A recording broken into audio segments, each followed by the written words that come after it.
I'm calling from Los Angeles, and I'm having a little problem. Under the name That Umbrella Guy, I sent him my phone number at least 20 times in the chat and told him to call me. He ignored me. I'm a man. I filed the report. If you guys could take a look at it and give me a call back, I would love to hear what you guys can do to help us. We really need to kind of stop this guy at least until Monday. I told him to call me. I'm a man.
All right, let's see if this works. I have no idea if this thing is going to work yet. I'll check the chat in just a second. But this is ridiculous, man.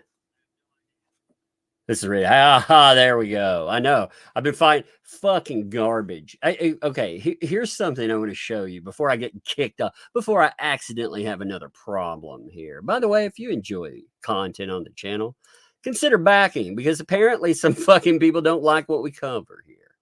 Apparently we get, this is suppression straight up. No issue. But I cannot connect in. And I tried 3 different services to connect. I thought StreamYard service. No, not a StreamYard problem. It's a fuck you YouTube problem. I'm going to show you something real quick. This is the joy of this stuff, by the way. So there's an active suppression on the Alec Baldwin topic. Check this out. And you may be like, oh no, Tug, it's coming through fine. Well, let me show you. I'm going to prove this to you, okay? I'm going to show you this is right. Give me 1 second. If you search something, if you do predictive text, okay? Check this out. This is nuts. Took me a minute to file this in. Okay, this is just random here, okay? Signed in. If you do predictive text with Alec Baldwin. Now, if you do Alec Baldwin, just type it in. It looks like it's showing up, right? But the real way to tell if something is being suppressed by YouTube is to do it through hashtags. What I mean is this, okay? If you do, say, Karen Reed, all right, you notice predictive text, right? It comes up with anything that you cover, predictive text, not Alec Baldwin. Anything that they suppress will not come up in hashtags. So look at this. No predictive text. That's why there are only a handful of people or a handful of channels out there in the mainstream. And Emily D. Baker's big enough that people will find her and know she's covering something. But they're not being recommended. It's because people can't. It only leads you to certain channels. Anyone that's using a hashtag for it, that's how you, you tag in things. You can put in a hashtag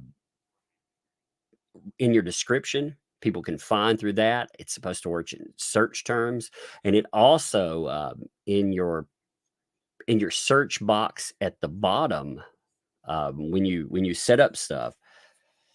You actually put in search algorithm too. They're suppressing Alec Baldwin.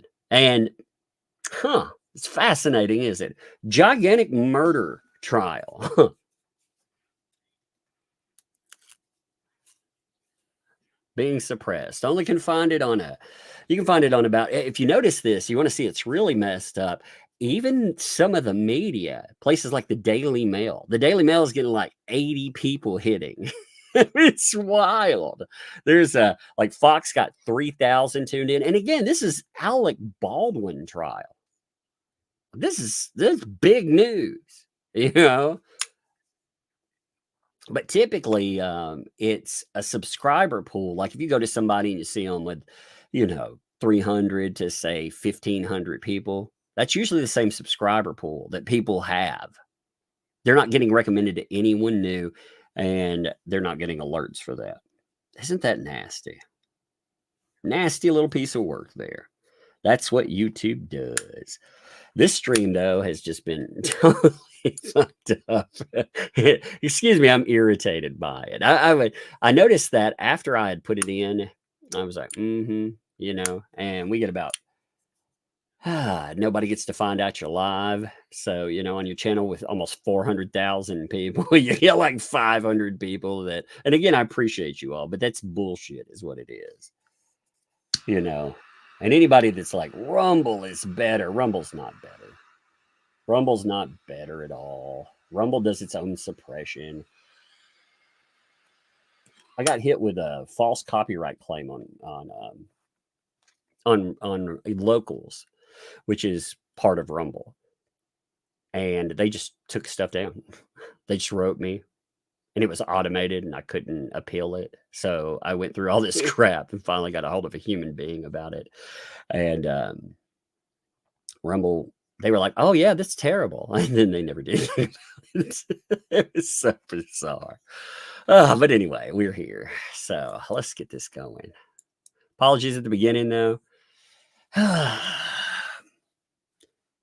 It's ridiculous. Like I check the streams at the beginning and everything else. Ugh, I just get tired of that, man.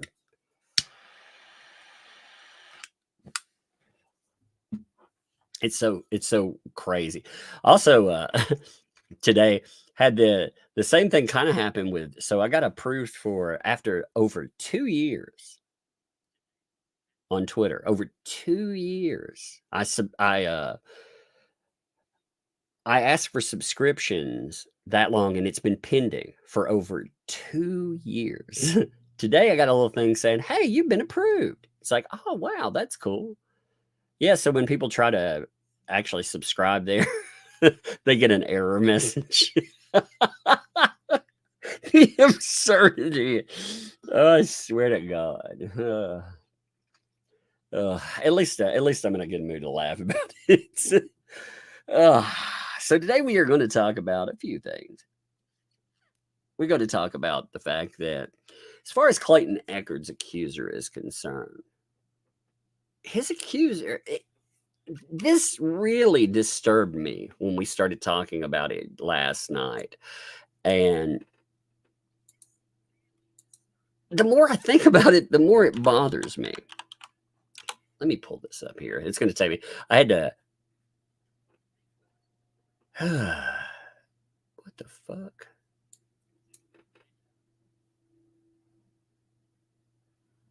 Give me 1 second here.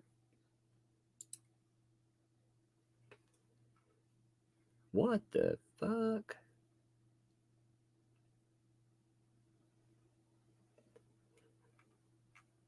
Yeah, YouTube locked me out. They sure as hell did. That's what that was.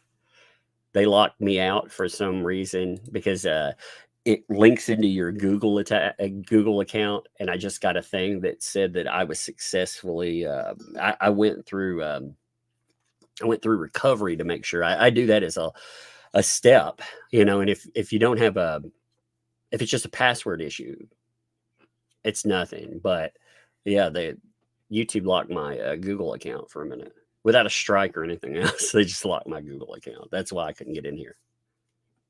I can see it in my emails because I have an email that tells me your Google account was recovered successfully, which again, if I'm just doing a password changeover or anything, that's not a problem. But if it got locked, which YouTube will do that, because they're part of the alphabet, they locked my account for some reason. All because we talk about cases that, well, I guess we're not supposed to. Isn't that fascinating? I'm pulling up something out of my email. That's why I saw it. I was like, wait, a what now? Because I saw that. And for a minute there, I thought, anytime I see something like that, I think, oh man, hacking attempt. And then I was like, wait a minute, I just did that. But, that wasn't what that was. That means they locked me out. So give me a second. I got this file here. So weird, man. The Clayton Echard thing must have really pissed somebody off too. I'm going to tell you, like the Alec Baldwin thing gets ghosted, but the Clayton Echard thing, I've noticed in the last few days, I bet you money the person that is willing to put together, that spends insane amount of time online, that their own freaking lawyer says that they're mentally ill. Yeah, I'm gonna maybe speculate here. And again, they can correct this if I'm wrong, and I'm sure they deny it, but I'm sure they spend an exorbitant amount of time false flagging channels too. It's crazy. It is. I bet you they spend an exorbitant amount of time doing it.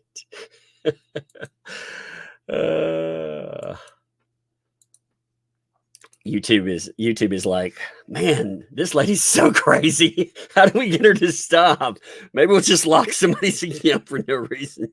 Fuck. What do we do? Oh my God. Give me 1 minute. Like I said, I had it set up for some. It's taking me a minute to set everything back up. Oh, man. The stuff we found out last night, though, was absolutely wild. You know, when you get into the cost breakdown, which we'll talk about in just a second, but when you get into it, there's a few little notes in here that are very telling, especially considering what they say and the discussion points that were going on around them. For example, the most telling one, and there's been some discussion over this, but here's your itemized billing. And this is talking about on 5/8. You know, this is when they were going after Greg Gillespie. This is when wait, I don't remember. Maybe it was either Michael Maroncini or Greg Gillespie. I can't remember. Maybe it was Michael Maroncini. They ended up dumping a bunch of stuff online. It was Michael Maroncini because they ended up dumping transcripts online. They ended up putting up part of his discussion with her on that radio show that she did. And we ended up with that blog post that ended up getting taken down. You know, that's 5/9 is the day that David Gingras, quote unquote, had internet problems that took down his entire freaking website. And, you know, they came back, but without certain articles in them, you know. Because that's normal. That's how it works, right? When it's not a DDoS attack, it's nothing. It's just rebooting, but it somehow loses your article that you're writing in there. Well, during that time, apparently, according to Clayton Echard's lawyer, who's breaking this down, they were actually having talks with David because they knew that she was off her freaking rocker. And I mean, yeah, we all know that, of course, but I mean, it's here. It's here in the breakdown, the synopsis. So it says, you know, set in on a call with David Gingras. David Gingras believes the texts with Mike Maroncini are likely real. So it was Mike Maroncini. I should have just looked at this. I was trying to put it together in my mind, like everything that was going. You think about the chaos. This is what's mad about this. He comes in right at the end of March, correct? It's like right there at the end of it. So in that 2-month and change window, look at all the chaos that he caused. Like, isn't that wild? And while he's doing this, according to Clayton Echard's lawyer, his representative, and again, he finds this interesting because he's setting in. I don't know, but he's like, whoa, this is cool enough that we're not even going to charge money for the. I mean, when lawyers don't charge money, you're like, holy God, what's going on, baby? What's going on?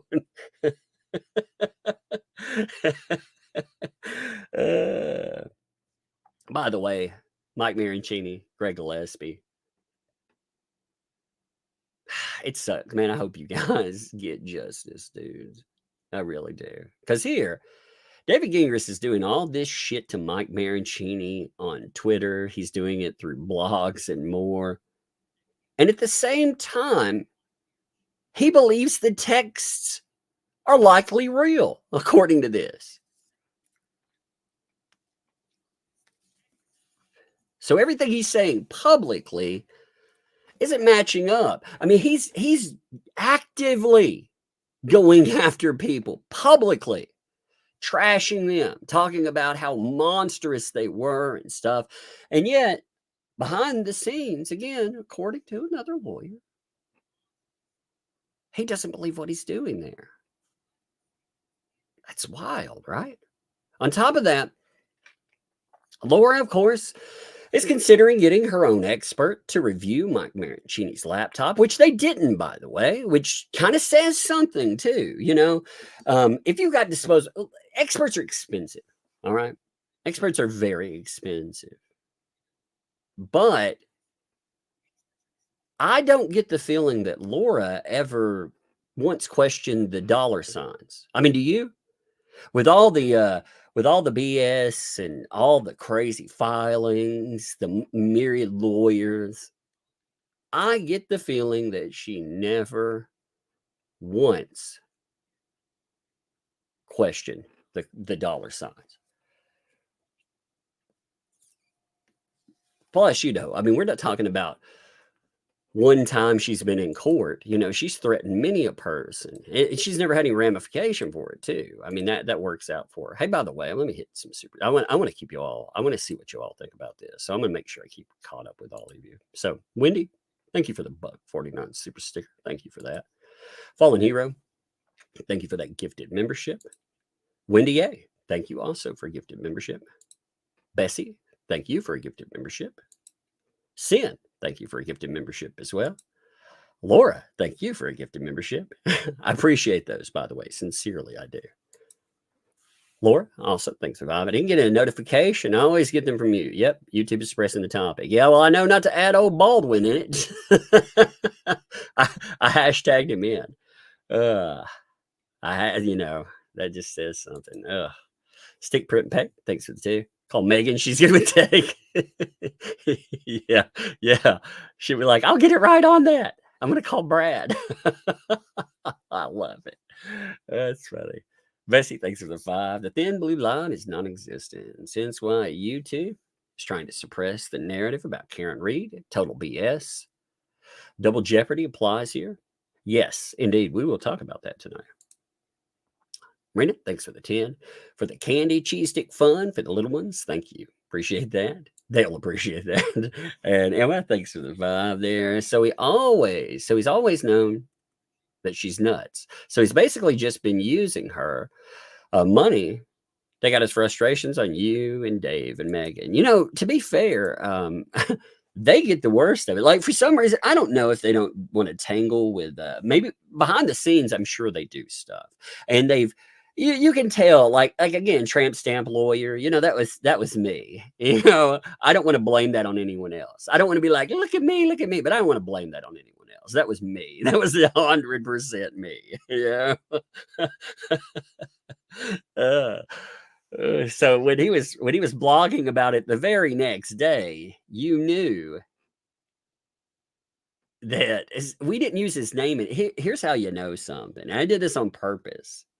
And that Megan and I talked about it. We did this on purpose here. So you'll notice when I talk about this case early on,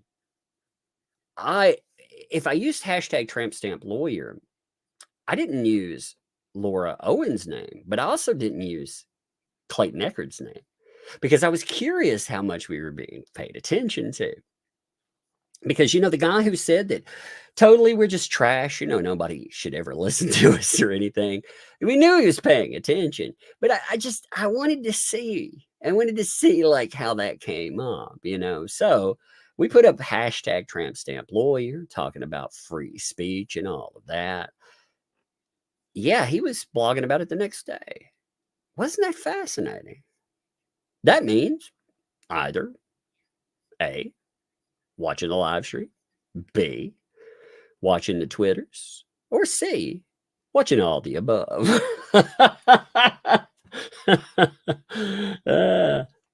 So Tug gets curious about stuff like that every now and then. Tug also likes to refer to himself in the third person when he's like, let me put up a Dr. Evil for that one. Here, let's see if we're going to get like a faux diabolical laugh. Let's see. Are you in here, Dr. Evil? There you are. That's what you need. It's so dumb.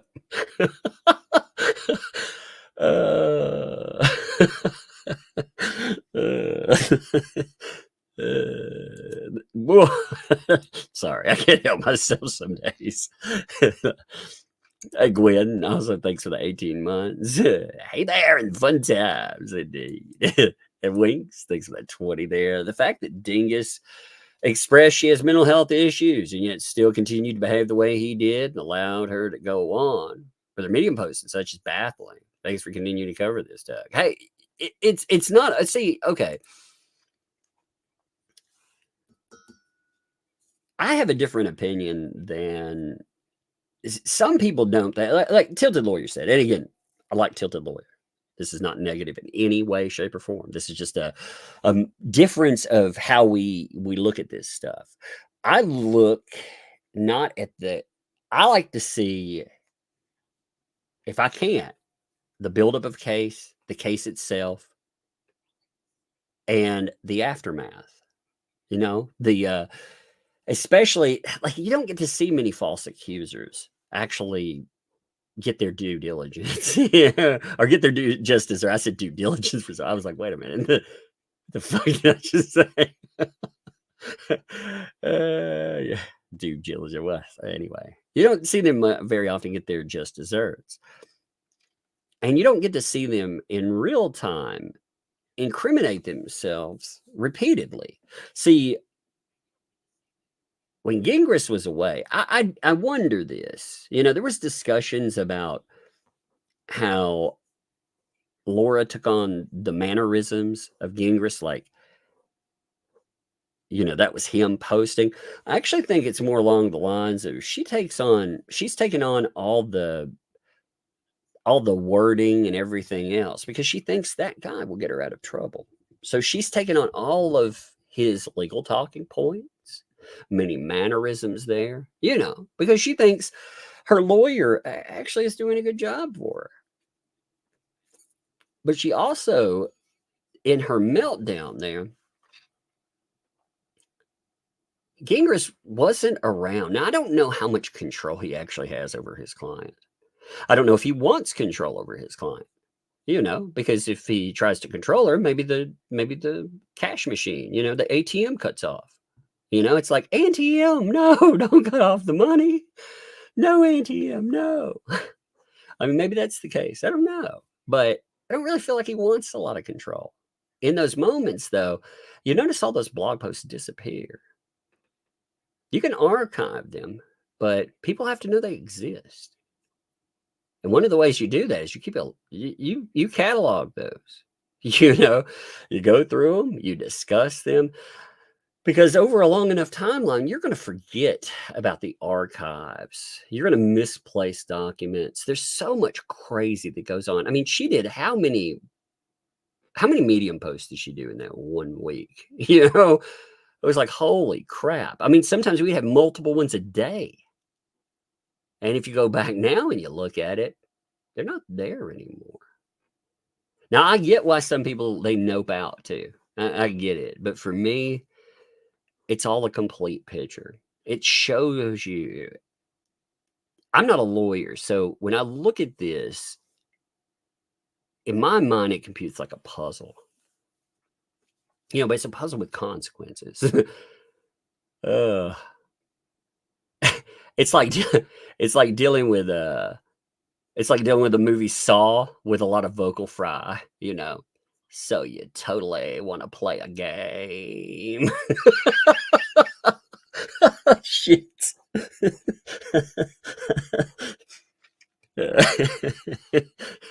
Oh my God. I'll never forget that. Oh my God. Could you imagine the little freaking jigsaw laugh there? Yeah, that little, I can't do it, but the little dummy laugh, except it has vocal fry. It has Laura doing it. She's like, ha ha ha, ha ha, totally, ha. Oh my God.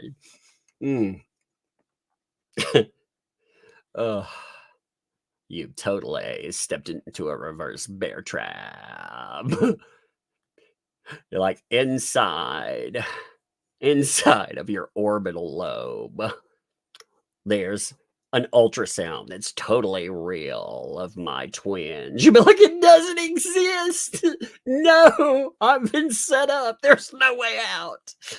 Oh my God.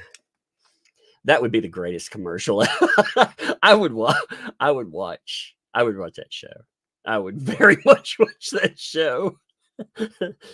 Laura Owens is Jigsaw. Be like, oh my God, she's gotten Clayton. We got to figure it out.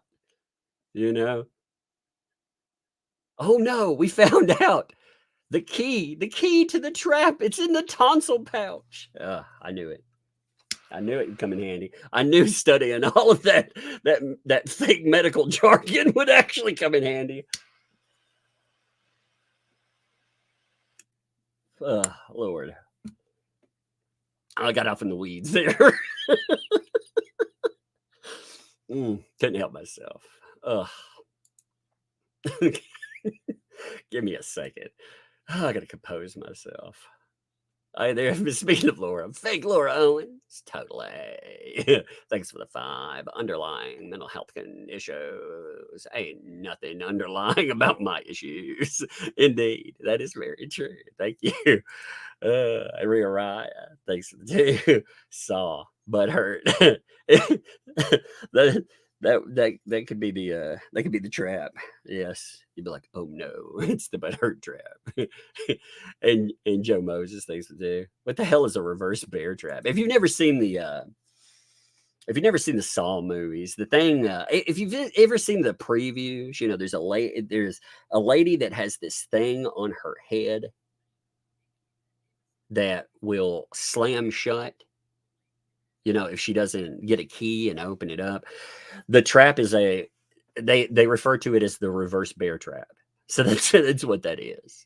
You know, so yeah, that mask that lady has on and all of the posters and everything else. Yeah, that's a reverse bear trap. You know, it's essentially a bear trap that instead of you setting it up on the ground and it slams shut on something, it's been turned over and it's on someone. So there you go. Yeah, terrifying thought, by the way. Yeah.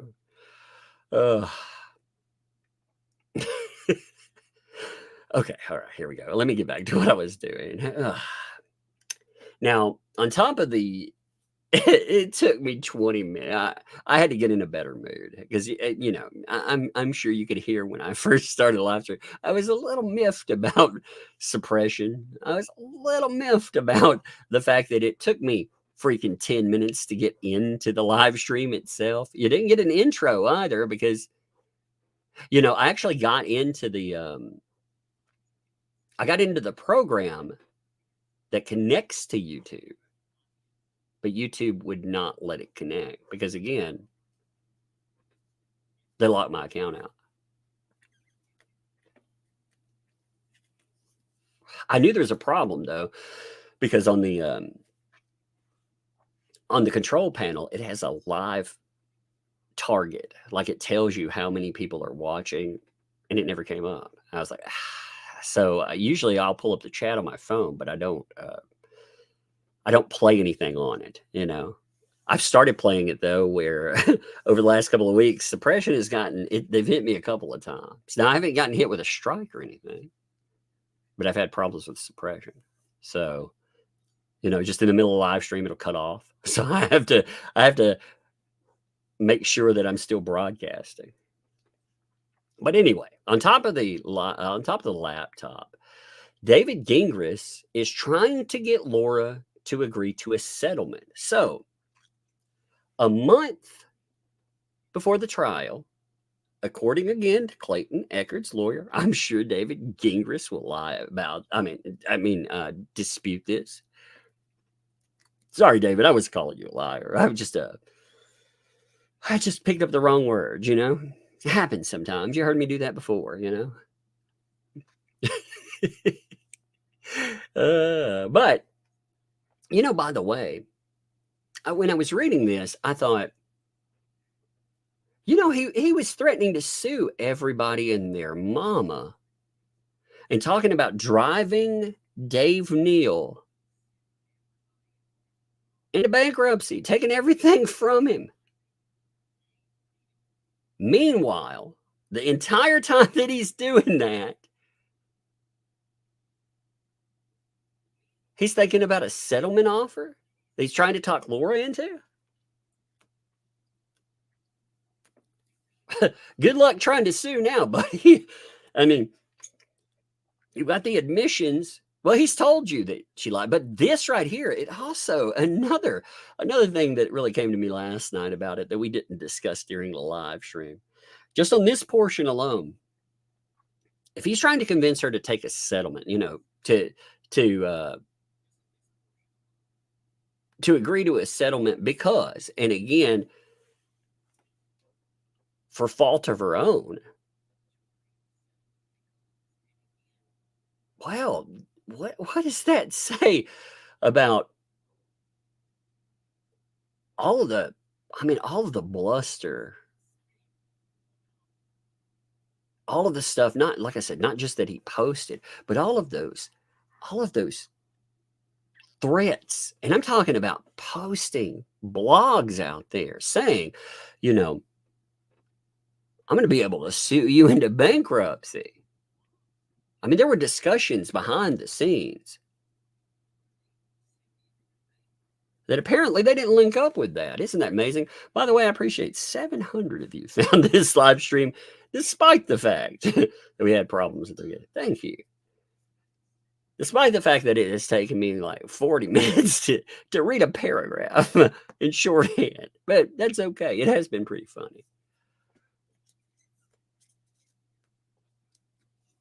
Then the other part comes in, and this is a very important part to me. Again, I want to stress this to you. I have a mental health background. I'm not a lawyer. I talk about cases. The first case I talked about, the reason that I talked about that is because people were throwing around words like, I'm going to say PDF file, right? And those words, they mean something. ARP. I'm suppressing a certain word there, but you know what I'm talking about there. Those words absolutely have a meaning. And in mental health practice, you see why those words have to have meaning.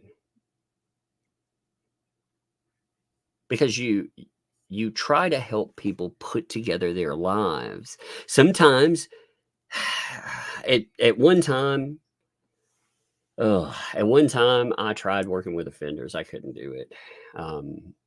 Somebody has to monitor them, because otherwise, within the first year, without monitoring, 80% recidivism rate. So people that go out in the SA, in the first year, 4 out of 5 of them will be back in jail for the same thing. But if they're continually monitored, then it's still an alarming number at 1 out of 5 for the first year. But it's not 4 out of 5. That says something about the rehabilitation program, by the way, doesn't it? Yeah, as long as you keep them locked down and continually monitored and make sure, they know that they're always watched.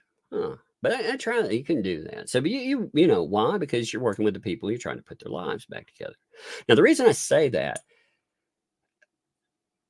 is because these claims, these things that are thrown around just haphazardly by Laura and her counsel, when they accused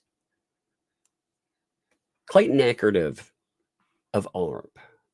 Not only that, but again, as we've discussed before, and we discussed more last night, Tilted Lawyer hadn't heard about this because there's so much. There's stuff I still haven't caught up correctly. So he's done a good job catching up things, but he hadn't looked into everything with like Greg Gillespie or Mike Mancini. There's so much there. Like it's crazy. When you start looking at one case, there's a lot of content for it, to go through and to try to actually factor in.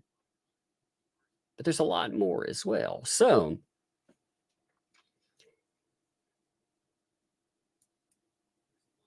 Laura Owens wrote a letter at one time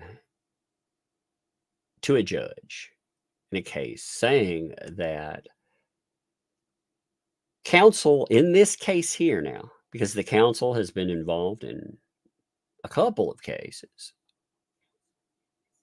that person actually had been part of a plan to essay them. That's why, if you look through the billing, and this is mentioned in here actually, they won't meet or confer with Laura Owens by herself because she has made such horrible allegations. And again, not just at Clayton. She just throws them around haphazardly. And those words have meaning. They're not just life ruination words. You know, we focus on that a lot. We focus on the damage that it would do to Clayton. And it very well would do damage. It would destroy him. But those words have meaning. The reason it would destroy him is because the people, I hate to even call them people, the things that do this to other people, I mean, they are indeed monsters.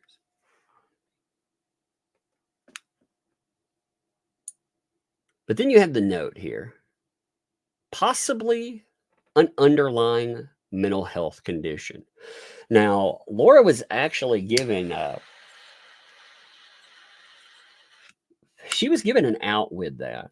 If you well remember, they were very nice about this, to be honest. Like right now, she's looking at over $150,000 that she's going to end up owing. And when we were discussing it last night, you know, Tilted Lawyer is like, yeah, you know, I don't go out and try to collect on $2,500, 150 grand though. And you know, we're just talking about like a regular client there. You can only imagine how motivated people might be to collect on somebody that had accused them of one of the most horrific things that they could. I'm talking about the counsel themselves. I'm not even talking about freaking Clayton there.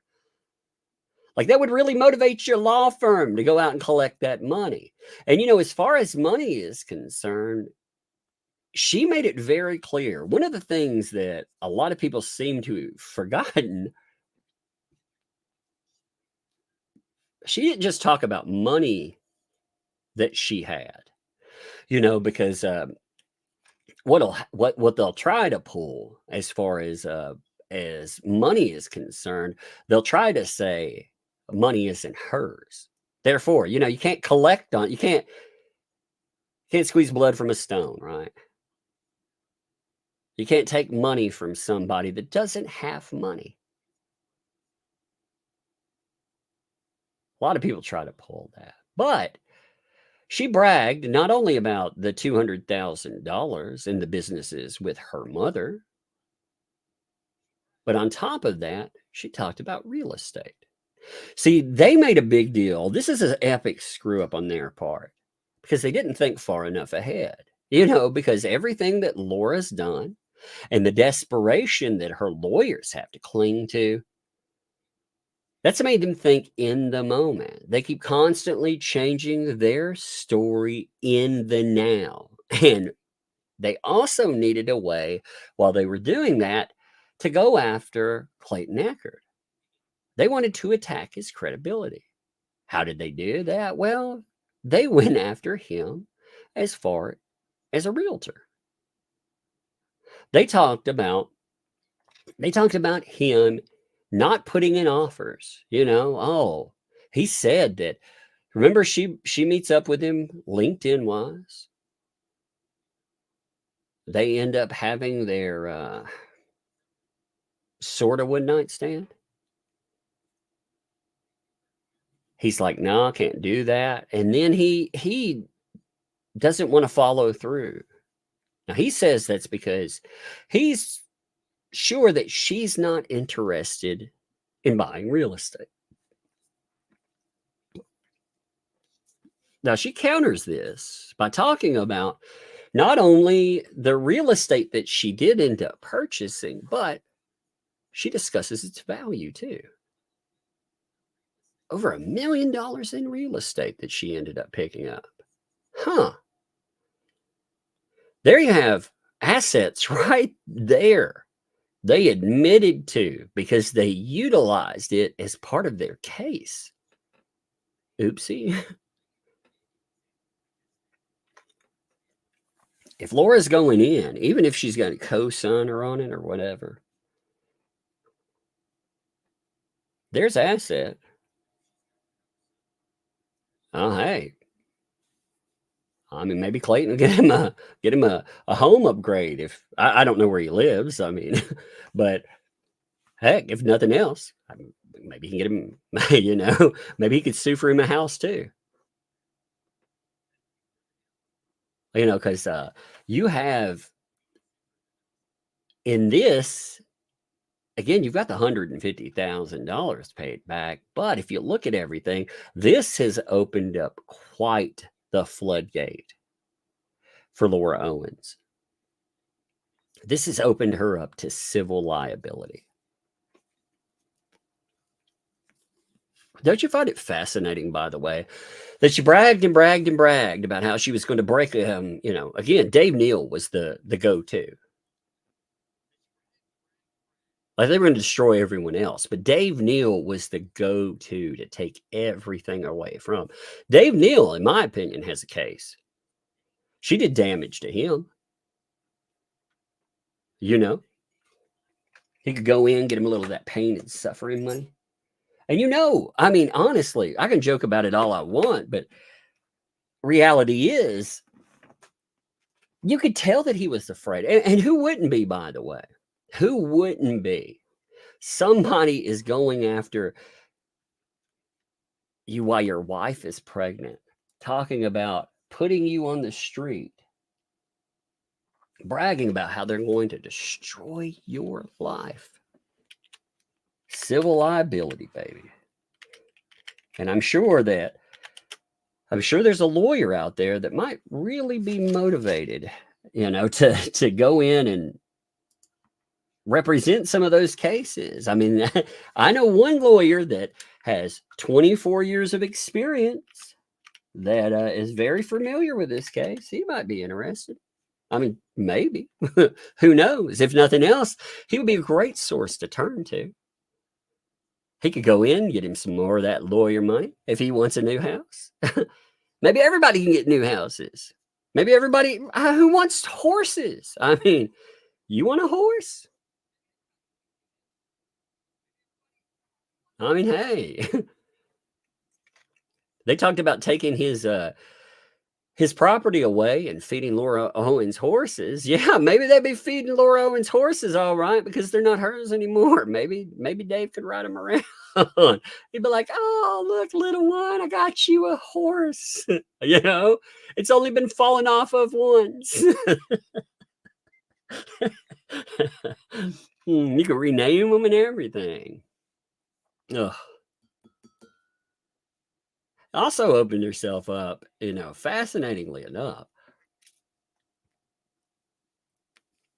when she was targeting YouTubers, she ended up striking somebody's channel. You remember that? Now that cost them money.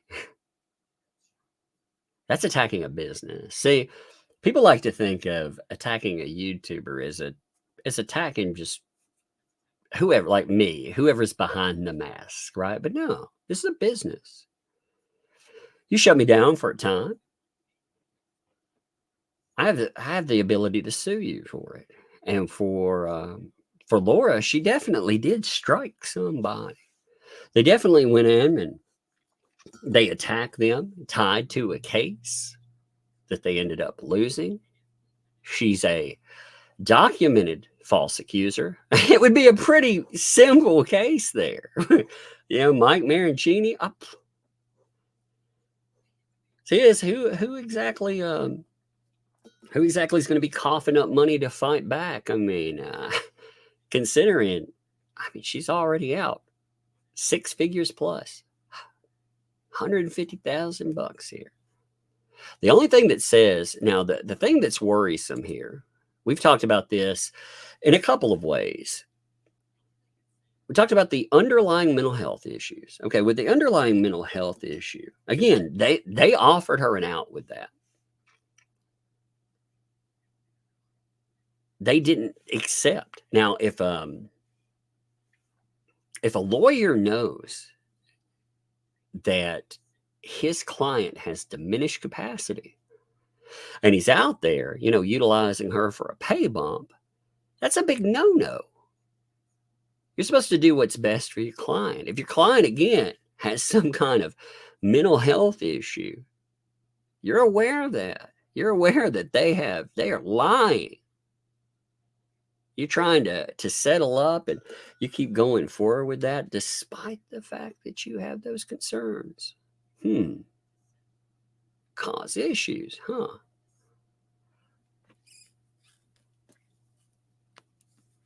It also says something about the person. And I'm not talking about the person like David. I'm talking about the person, Laura Owens. See, if you think that she's doing all of this because she has some kind of underlying mental health issue, what's her mental health issue exactly?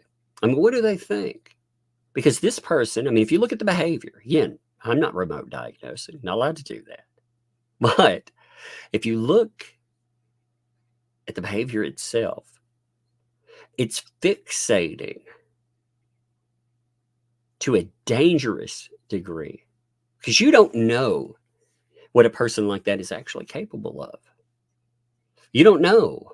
They've never had anybody truly fight back and have the potential to call them out, to corner this person. But in this case, they did. Laura Owens was very much cornered there, and she very much knew.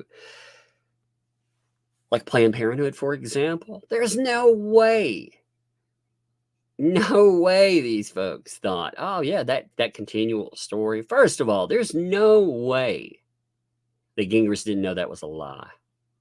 There's no fucking way. You cannot tell me, you cannot sell me the idea that he did not know that that was a lie.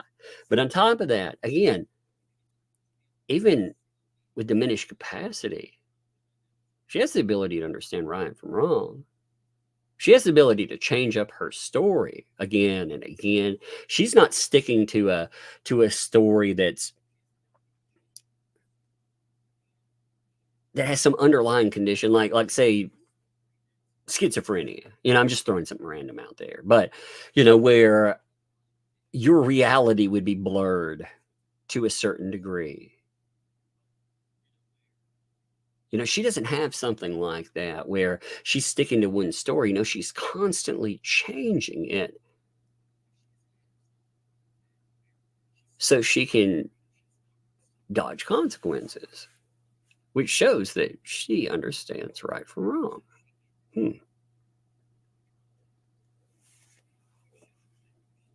That's a problem. That is a real problem. Now I want to look at a little bit of this. I'm going to close it and roll it back up. I don't want you to have to watch me scroll. I hate watching people scroll. Give me a headache. Give me a minute here. Just 1 second here. Now it's fascinating. I want you to hear the affidavit part of this. This is wild too. It's absolutely wild. Wait a minute. Jack's mom, did you find the motion for lunch on the list? I'm figuring with the date, it's on there, but it'll take me a good 2 days. I mean, this thing is so big. It's taking forever to go through. Excuse me. My voice cracked. Oh no, I totally can't do this anymore. Steve, thank you for the 5 gifted memberships, Steve. Thank you for that. Appreciate it. A cunning linguist thinks so too. No, don't do shrooms and watch Groundhog Day. I could see that not going very well, by the way. Am I really stuck in the same day? Oh no, the animals are speaking again. So here's the affidavit. Greg Woodnick, he swears in, of course. I'm going to skip this part. This is always the same.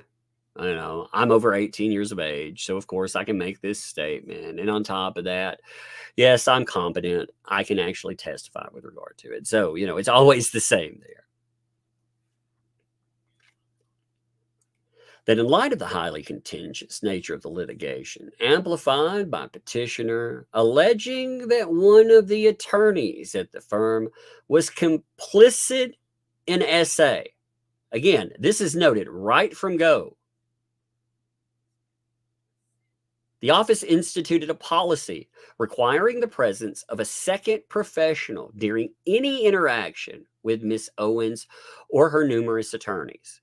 So any interaction you're having, the billing. Okay, now you think about that. Because of her claims,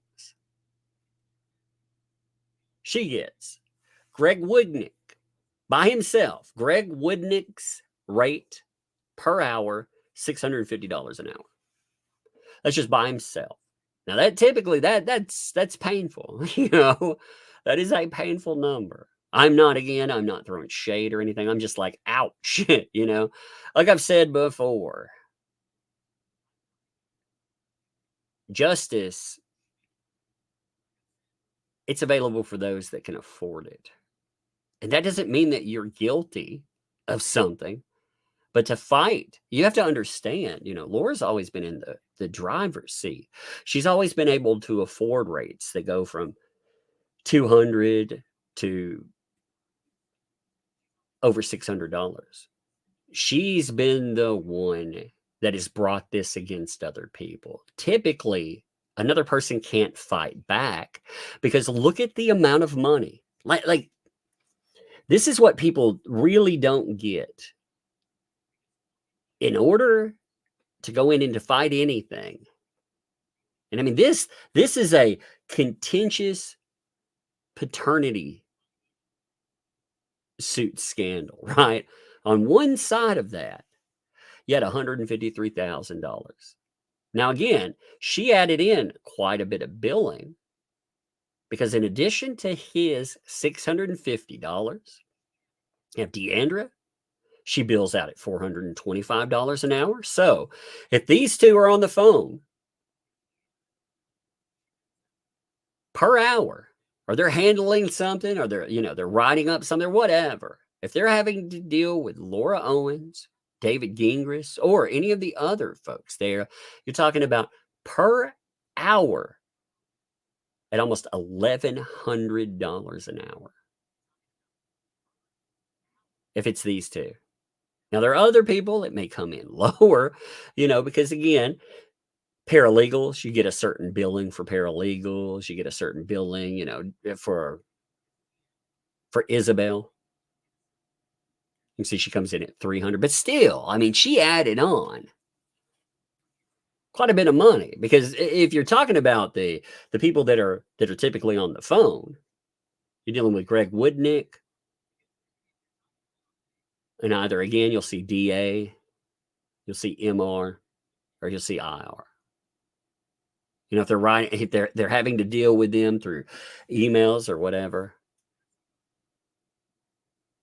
I wouldn't want to deal with these folks, by the way. I don't blame Greg Woodnick for handling it this way, too. I think that was very smart of him, because if you ever read, if you've not had the chance to read that letter, I think what we need to do is we need to, again, I was going to do this the other day, but then we had breaking news on what was happening. I think that was Monday. I was going to go over the Mike Mancini interview. I was going to talk about everything that happened in it. I almost said Greg Gillespie. That's why I paused in the middle of his name. I was like, wait a minute. Yeah, I got the right person. It's scary that she has enough people that have been linked to her that you have to make sure that you get the right person's name because there's so many names. And allegedly there's more. Again, that's what Clayton, if I understood him correctly in one of his interviews, he seemed to be indicating there were two more. Now, again, if I was understanding that, the last interview that we looked at that wasn't case related, as far as in court, we're just talking about interviews outside where he's talking to somebody. He seemed to imply that there were two more victims, and there may be more. I mean, we don't know that, but I mean, it's crazy, isn't it, to think there could be enough that you have to try to keep the names straight. I mean, that's the kind of thing, You're getting into serial offenders. Like that's wild. But the Exhibit B, so they go through hourly rates. Again, Greg Woodnick, $6.50. Deandra, $4.25. Marcus, MR, $4.25. Isabel, IR, $2.95. They employ multiple paralegals as well, who provide assistance in the matter as detailed herein. Paralegals, they bill out at $175 per hour too. The total funds that have been expended on this litigation are over $165,000. Like, drink that in. That's one side of this. So we're not talking about whatever she had to pay on her side of it, just on one side of this litigation. You've clocked in $165,000. Like, that is madness. That is absolute madness. And again, I'm not saying anything negative about their billing. It just, isn't it crazy that for babies that didn't exist,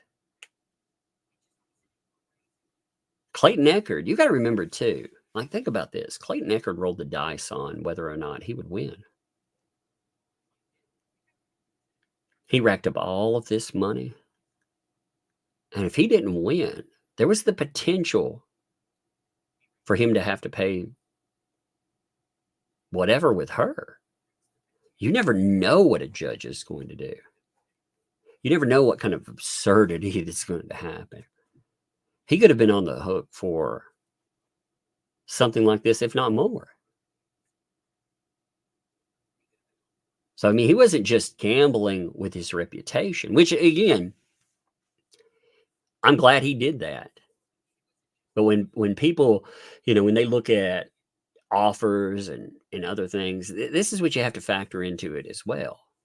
You're not just gambling with your reputation. You're not just gambling with God knows what this person might do or say to you. You really are. You're talking about life-ruining amounts of money for many people.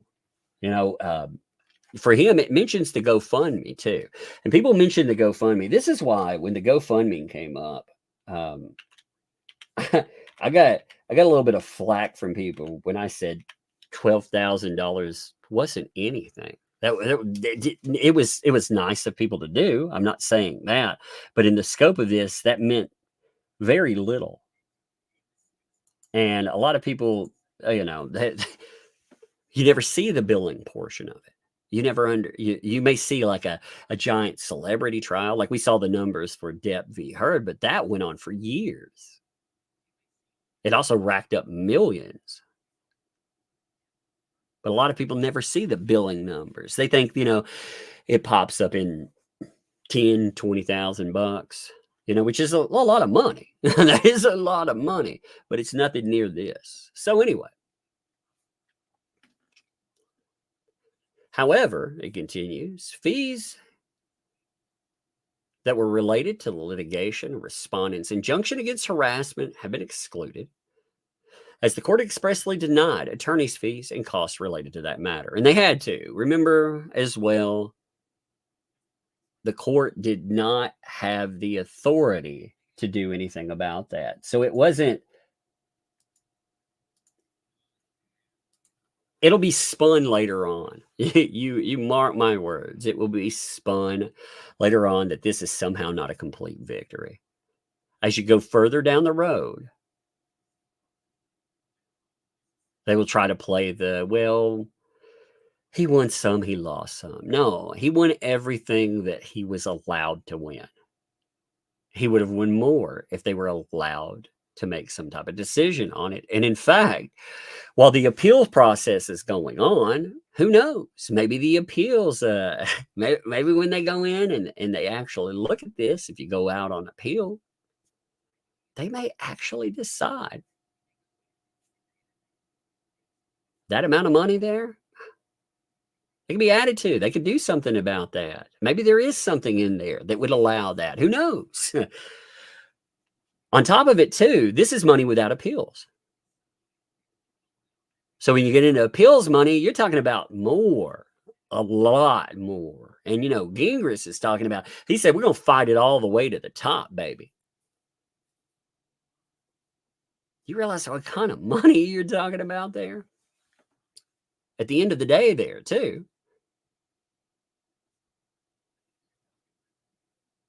I mean, that'd be more money. Again, they may free and clear on one of those houses than we were talking about. So they also said that the court should note that early in the litigation, Mr. Eckard received assistance from GoFundMe. Now, these limited funds were appreciated by Eckard. And again, when I talk about this, I want to make that very clear too. I'm not saying anything negative in any way, shape, or form about the amount of money. That's a lot of money. It's just not a lot of money in the scope of trials. That money goes by really quickly.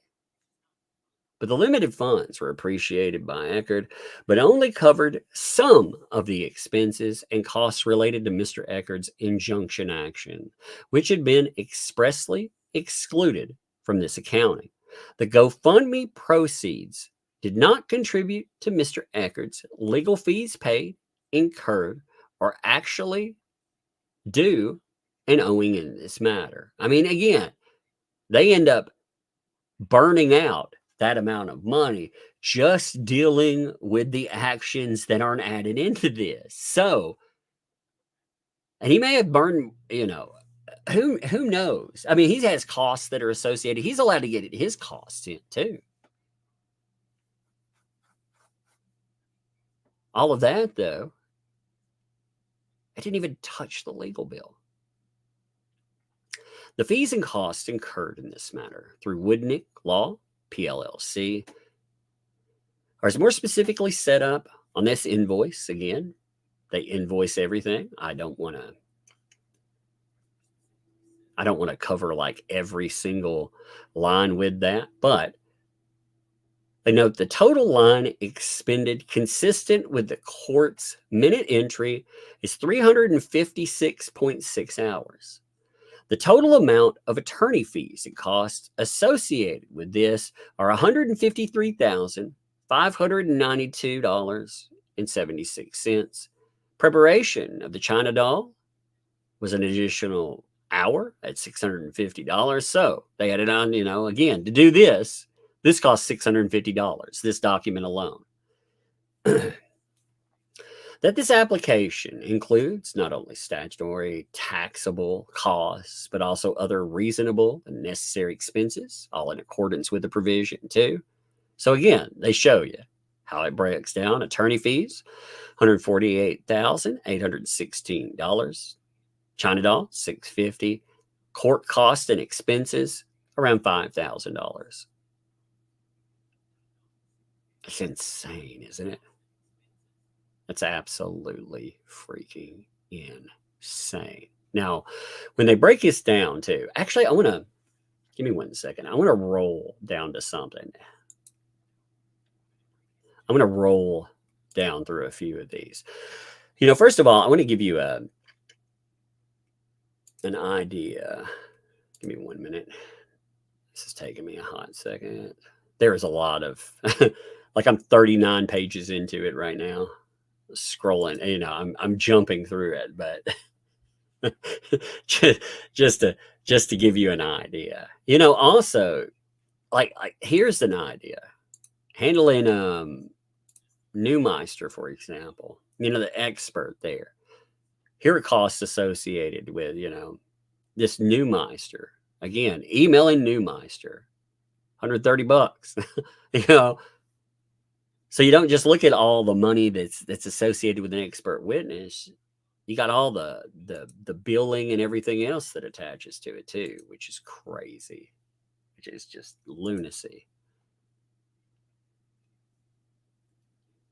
You see, though, again, all the stuff with Gingras when he comes in, just the insanity.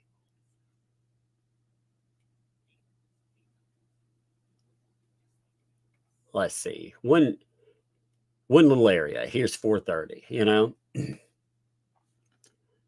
see, they're having to respond to emails with him.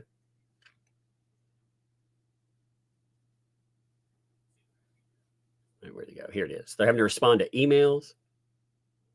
They're having to respond to filings, email a motion to strike, draft from Gingras, staff with IR, MR, draft response and staff again. It's $390 on that.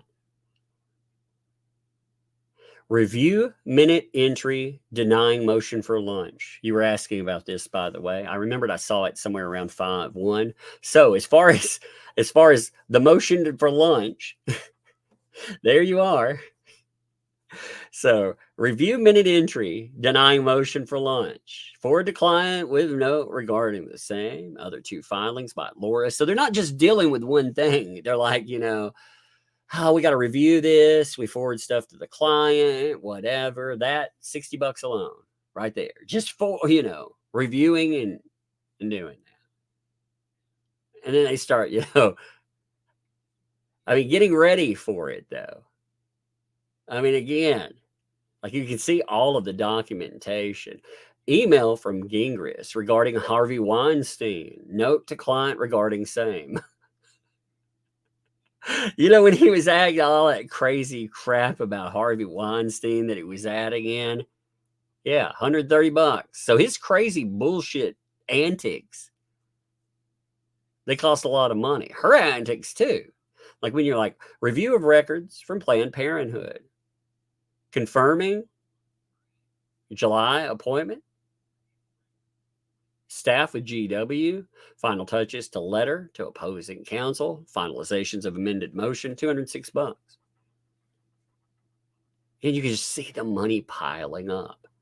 But when you're going through here, that's when, again,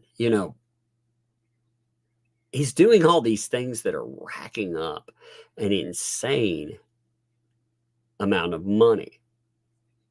And you can see, again, like Marancini comes in. Review, take notes on Marancini files regarding twin pregnancy, feigned miscarriage, feigned appointment with doctors, etc. So, the fake, all of that stuff. You have to have conversations. Randy Pollock, who relayed unpleasant conversations with Gingras. Because he's going out and he's going after other people. Again, look at all the money pops in there. Then you have the call with witness Michael Marancini. There's calls from Marancini too, where he's upset about things that are going on in all of this madness. Then you had that note that we read, the no charge, which I thought was fascinating. 2 emails from Gingras, one of which weirdly includes my name on text and no context. Full staffing with DA regarding developments, including the emails.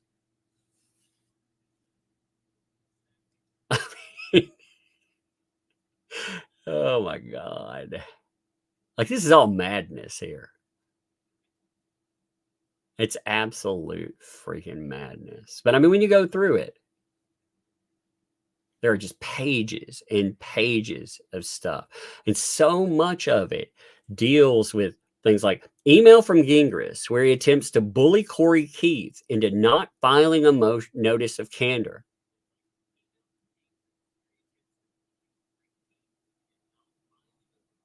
Like these are court record now, too. So everything that Gingras did, like there's a document that talks about it all, that summarizes all of that behavior. Yeah, he was out there. He's trying to bully people into not filing documentation. It's madness. It's absolute madness. Now, one of the other things that I thought was really fascinating, give me 1 minute. Oh man, it closed that out. Give me 1 second. This is, God, that annoys me. I go in, I set everything up, and then all that mess where I had to get everything going. I have to go back in and find it again. Give me a second. What a mess.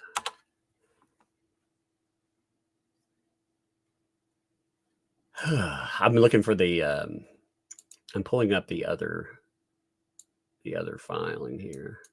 There's something I wanted to cover in it too, real quick. If I can pull it up real fast. Like I said, I go in, I set all this up, and I'm like, Lord. Damn it. We actually talked about it in Monday's stream. What I was going to do is actually go over the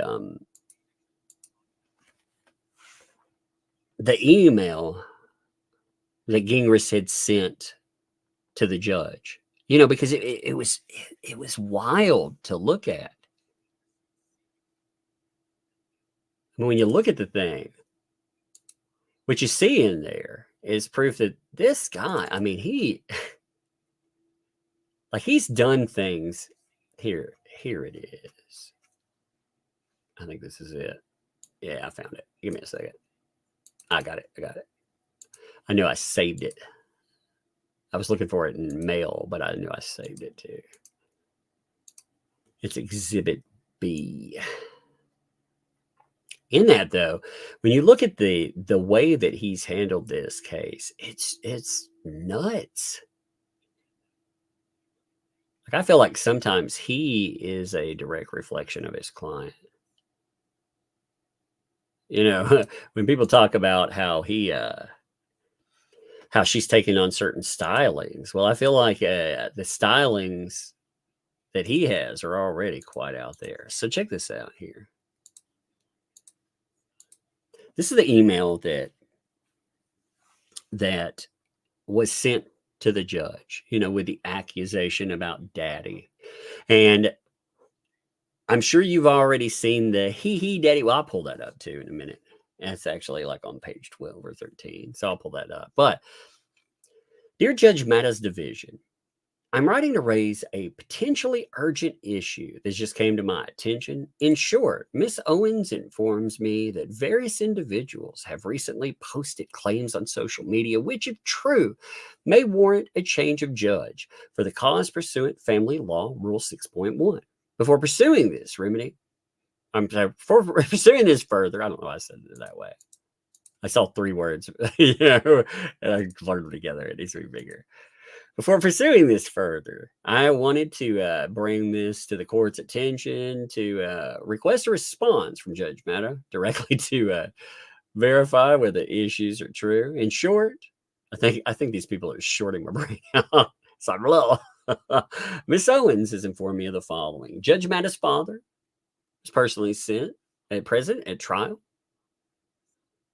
And again, the trial date. After the trial, several individuals claimed to have discussed the case with the father. That's actually not true. There was one claim of that, and then other people, again, paraphrase that. It's also fascinating. Don't you find this interesting? He's supposed to be writing this on a ship where he has very limited ability to write. He wrote a blog, and he wrote this kind of stuff. And then he plays out I couldn't really do my filing. She knew that I was, and it's like, are you kidding me? Yeah, you had enough bandwidth to write this garbage, though, right?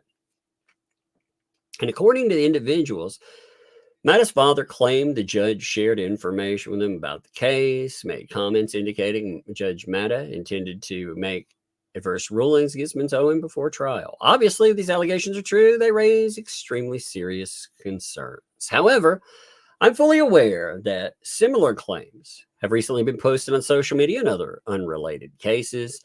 Those claims were later shown to be false. By the way, I'm curious what the fuck that's supposed to be about. He just likes to be like, how well? He likes to play this where he's not getting himself in trouble, because he's accusing a judge of some pretty heinous stuff here. In this instance, Miss Owens has reason to believe the allegations regarding Judge Matta's father are true. Oh, she believes now. That's amazing. She believes the people she calls liars. She has obtained a video of at least one person making these claims, and that person claims to have directly communicated with Judge Matta's father about this matter. The claim is true. Miss Owens believes that this may warrant a change of judge for cause pursuant to.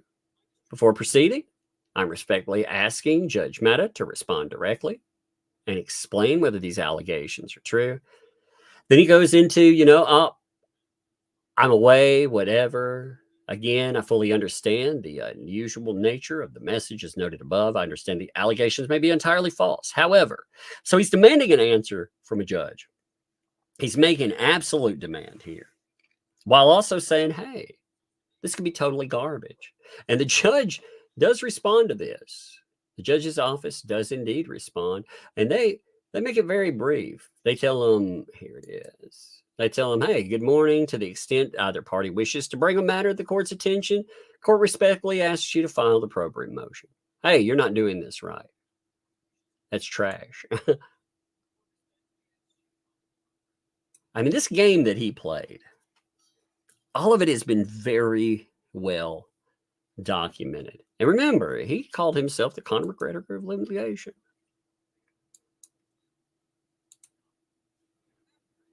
He thinks he's out there. He's not a. He thinks he's in here in a fight, and not the kind of fight you would expect again in a courtroom. He thinks he's out there, street brawling, which is fascinating. I mean, when you really think about that. Now, let me grab something here. Okay. I want to talk about Alec Baldwin for a minute today, too, since the Alec Baldwin case. It's interesting to think about, first of all, if you don't know what the charge is that he's looking at, the charge is involuntary manslaughter, which consists of manslaughter committed in the commission of a lawful act that might produce death in an unlawful manner or without due caution or circumspection. That's the way that this reads. That's the law itself. So, we get an abbreviated one. But when you look at this, the lawyers discussing this, fascinating, because as far as the offense, it is a strict liability offense, which means when you get down to it, it doesn't require intent. So if you didn't listen to the opening today, it was actually quite interesting. It was interesting especially to hear his defense. Now, his defense, it's going to be fascinating to see that presented to a jury. We don't really know, in this jury, we don't know things like, are any of these people firearm owners, for example? A lay person, I see different answers depending on that, especially. If you go on Twitter, for example, and you look at people discussing this case, what you'll find is there are a lot of people out there, if they own firearms, they say, oh, you never point a firearm at somebody. That's the number one rule. It's not a toy. It's real. But people who do not own firearms, many people will counter and say, actor, how is he supposed to know? Now, one of the things that is going to be really interesting, and it kept coming up again and again, it's the wording. I had to go back and make sure I was hearing this correctly, because his attorney kept saying, Alec will tell you, not I'll tell you. They kept saying, Alec will tell you, or he will tell you. They kept using the terminology that made me think, are they expecting to put Alec Baldwin on the stand? Because that will go very badly. You've seen the interviews from this. And also, if you go in and you watch, Baldwin does not come across as a sympathetic person. He doesn't. He never does. He's never come across as sympathetic. And again, it's not, let me show you. When you look at it, best case scenario, This was his best look on the day. You know, he had glasses and he looked out of it. But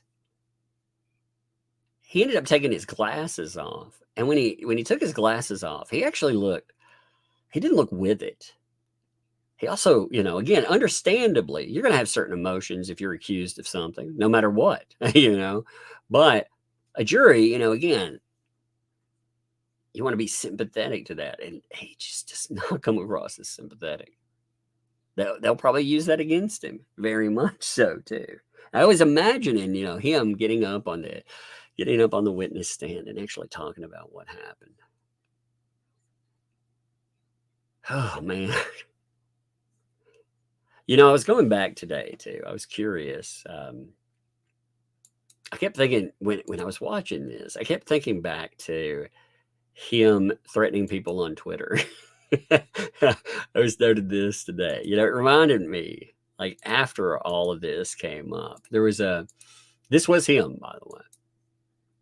This ended up making headlines. And I mean, this was a big discussion point, right? Alec Baldwin got up and he was talking about the Orange Man. He said, "Oh, the Orange Man, he tried to choke a Secret Service agent. I mean, what more do you need?" And somebody came in and they were like, "Oh, that's better than you shooting your cinematographer." And Baldwin responded. And again, this is a couple of years old, but it tells you how long this has been going on. Because remember, you were going to have a trial. Then it ends up being delayed. Then you're going to have it again. Then they ended up having to call it off because of the firearm itself. Now we're back on again. Now it's actually started up. But back on 6/28/2022, he responds to this by saying, "When I'm eventually not charged with any crime, I'll come find you so you can apologize. I'll find you, Mike." Now that's creepy. That is a threat. Like, "I'll find you, Mike. No, I will find you." He's telling this random guy out there, because he said that he was going to come and find him because of that Twitter comment there. I thought, my God. I wonder if we're going to see stuff like this, or, you know, we're going to see. They always, it doesn't matter if you think that it's relevant or not. They always go after the character of somebody. It's nasty game. It is, but it's the thing that goes on in court, any court case.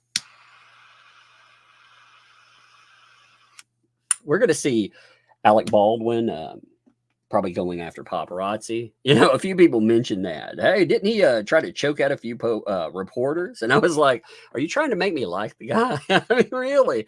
But you know, lay people are probably going to get a collection of him at the worst. You know, if this guy, stuff like this comes up, except in video form, and this guy's on the stand, woo, man, that's not going to play very well at all. I'm telling you. Like, I do not see. Here's another nasty thing. So we were talking about this last night. Yeah, let me show you something. This is really gross. Okay, this deals with the Alec Baldwin thing. Give me 1 second. I want to pull this up because we were talking about his show, and I got curious about the reality TV show. I'm thinking about doing a video over this because it's just so gross, you know. Give me 1 second. Baldwin. I got to find the exact, I want to get the exact headline for this one. All right, here it is. So the New York Post did an interview today. I did an interview with, give me 1 minute. Pull this up on another engine here. Just takes a minute. I'm having to, the way I had to get in today was such a pain in the butt. So it's relied on me doing things very strangely.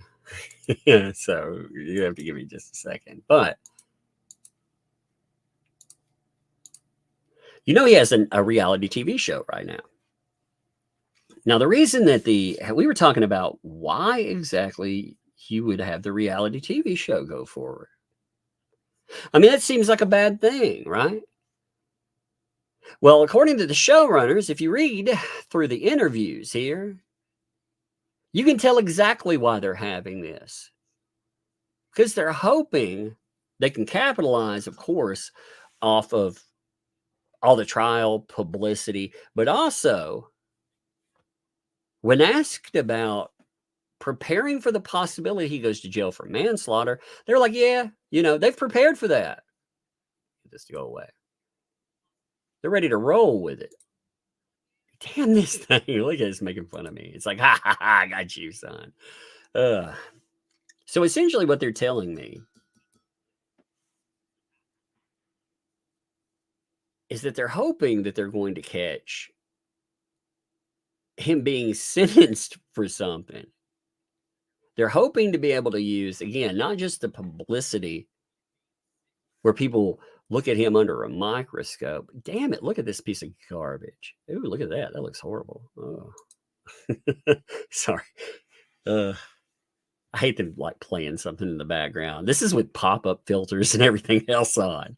So they're telling me, though, that they're using the death of this woman, the trial, and the very real possibility that the man is going to go to jail, because they figure, hey, that can get them the most optimal views. And you think about that actually, nastily enough, that does make sense, because who the fuck wants to watch a show about Alec Baldwin and his family? I mean, honestly, do you want to sit down and without everything going on, I kept making jokes about, like, him having catchphrase, shooting from the hip or something, I mean, and that's why people will watch it. They typically would not greenlight a show like this and have it come on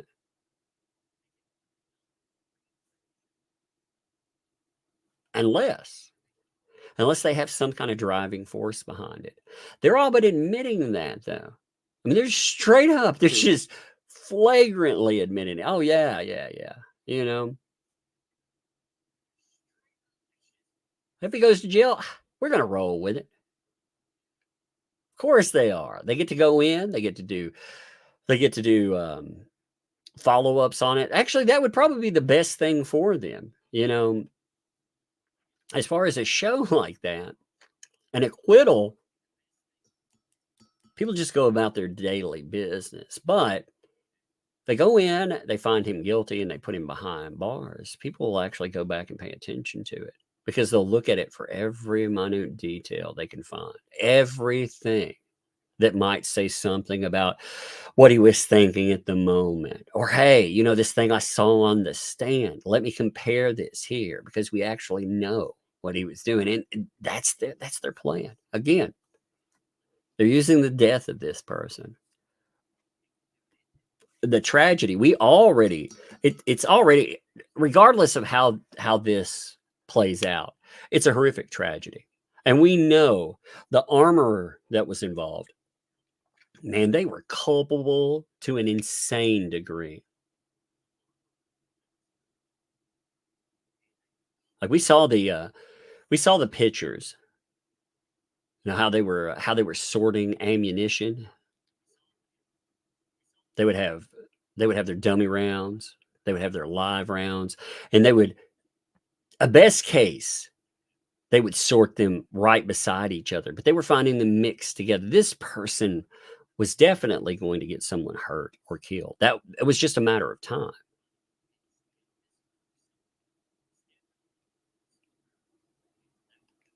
And it was definitely criminal. There have been people that have, pled guilty to a number of charges. And again, they got a reality show out of it. Like I said, I find that to be pretty horrible when you think about it, because they're capitalizing. Again, on that, if you listen to the prosecution, they talk about her, they talk about her career, everything that she was going to have going forward, an up and comer, and all of that's gone. But hey, Alec Baldwin can get his paycheck, and these people can fucking they can cut a show for click.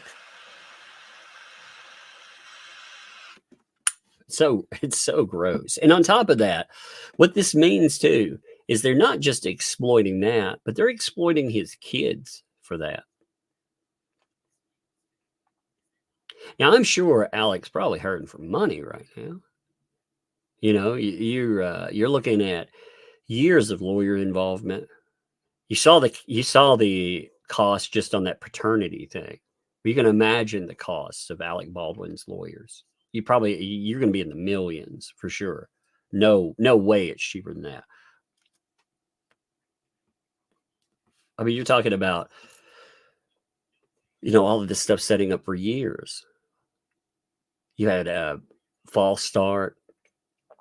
Then you had the start and go. I mean, it's just wild. If you did not catch the footage from today, by the way, give me 1 minute. Give me 1 second. The one thing that the prosecution, you knew what the prosecution was going to say. You absolutely knew. You know how they're going to approach this. I mean, we've already heard that. My God. So Law and Crime bought the top slot again. It's so gross, man. Law and Crime basically has made YouTube has found a way to supplement their money. They sell the top slot of cases, the top of that algorithm. And it looks like Law and Crime is the only one getting the dime. That's wild,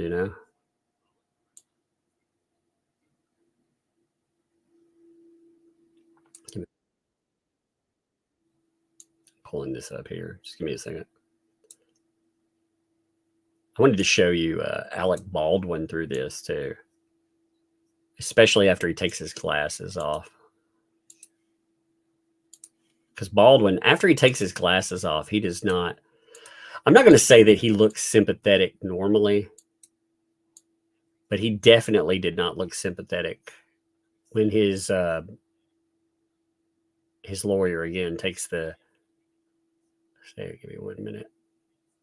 Almost there. God, there were hours of coverage off this, by the way. Yeah.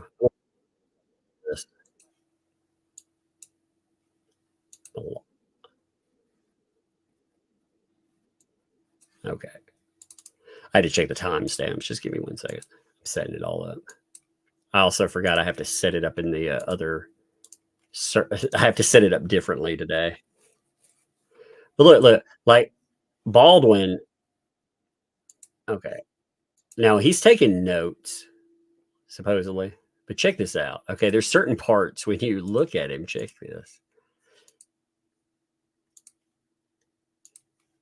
Look at him here. Watch him. Just watch it. I'm not even playing the sound for it. I was like, he's taking notes. Does he look like he's taking notes to you? It looks like he's taking a Xanax nap. I mean, that's what that looks like. Look at that. I realize you don't want to be paying attention either. I mean, look at that. Like, does that come off as does that come off as somebody that you're like, man, again, if you're honest, and it doesn't matter how long this stuff has gone on. That's one thing you have to understand too. It doesn't matter if it's been years. It doesn't matter if you've dealt with it. When the jury, when they're presented with it, it's like it just happened again. They expect certain emotion from somebody. And that emotion, well, now his lawyer, oh man. Oh, I want to listen to some of his lawyer here. Just give it a second. His lawyer is something else now. They're getting it set up. Just give it a second.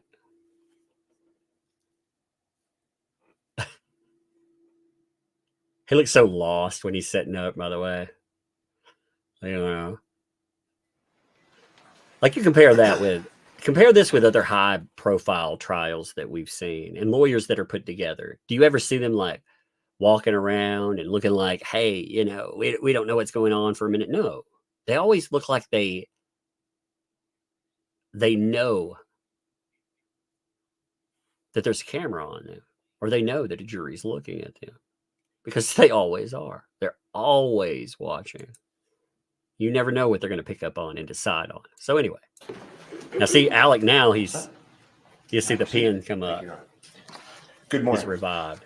This was an unspeakable tragedy, but Alec Baldwin committed no crime.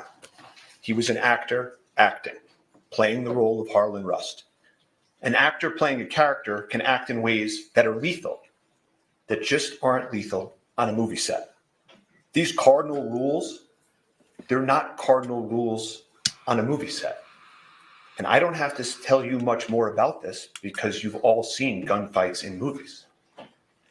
And the reason that can happen is because safety is his brother does ensured look before the act. His brother does look terrible there. And I saw a lot of people commenting on it in that, and I see a few of you commenting too. He does. He looks really rough. Man. Actor. On this movie set, there were people responsible for ensuring the safety of the set and the firearm. Those people failed in their duties, but Alec Baldwin committed no crime. The most critical issue in this case is how a real bullet got on a movie set. The evidence will show that real bullets are never supposed to be on movie sets. Movie sets use dummies and blanks.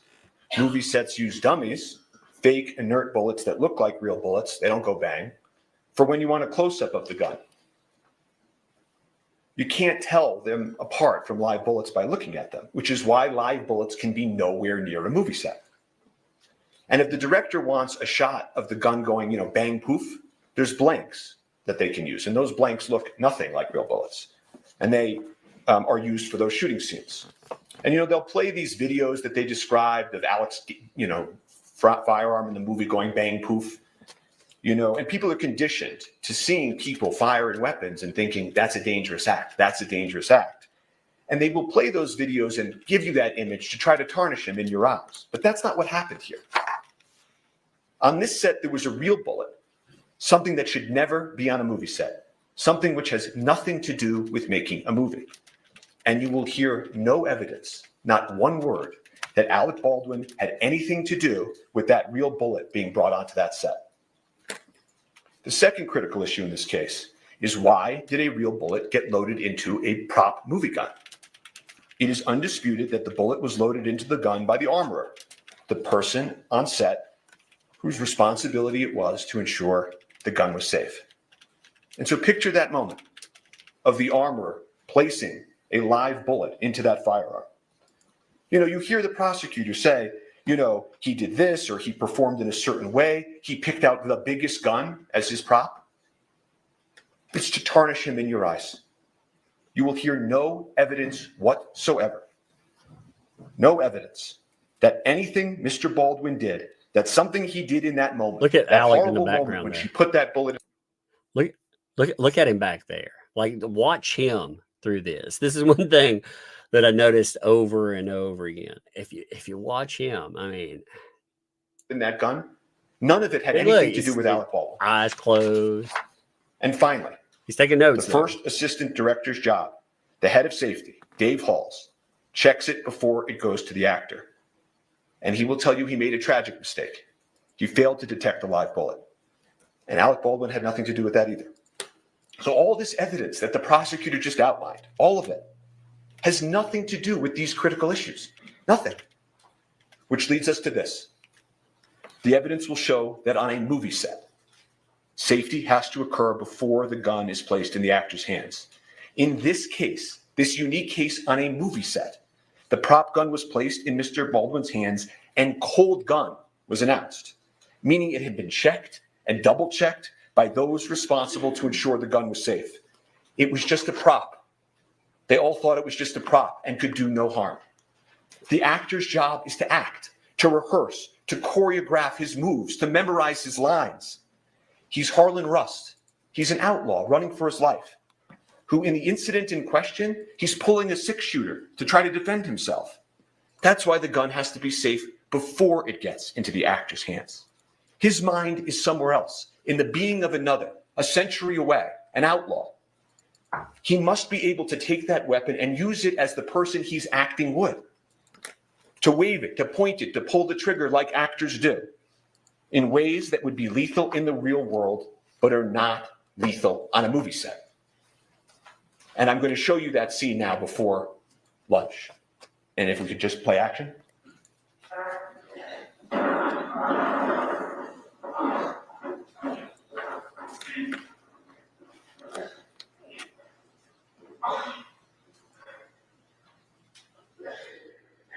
I'm gonna go find some help.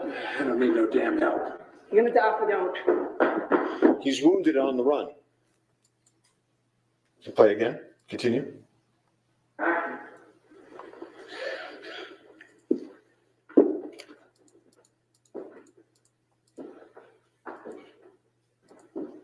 Harlan Rust. Need you stand up nice and slow.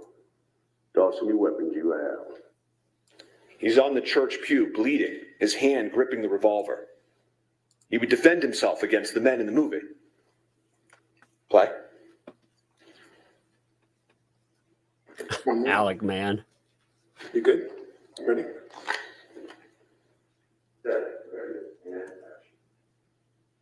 Yeah, I love a good Western too. Harlan Rust. Did you get up nice and slow? Toss any weapons you have.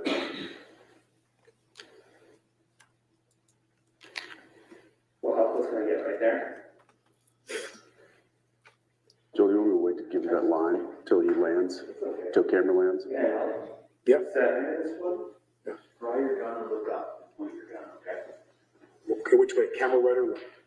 This way, for now. So camera left for now. I'll stand right here for you, Alex. So whip it out. Yeah. Okay, well, let me get this all greased. Ready? Yeah. Okay, ready? Okay, ready? Ready. And set. 30 and action. Harlan Rust.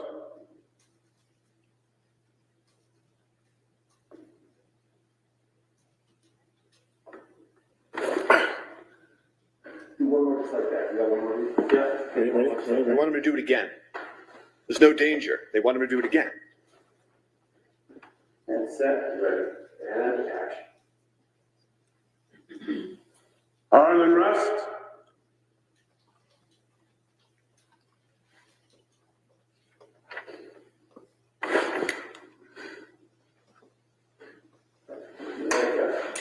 Nice. You know, it's terrifying, by the way, to think that that prop gun there, the quote unquote prop gun, actually had live ammunition in it.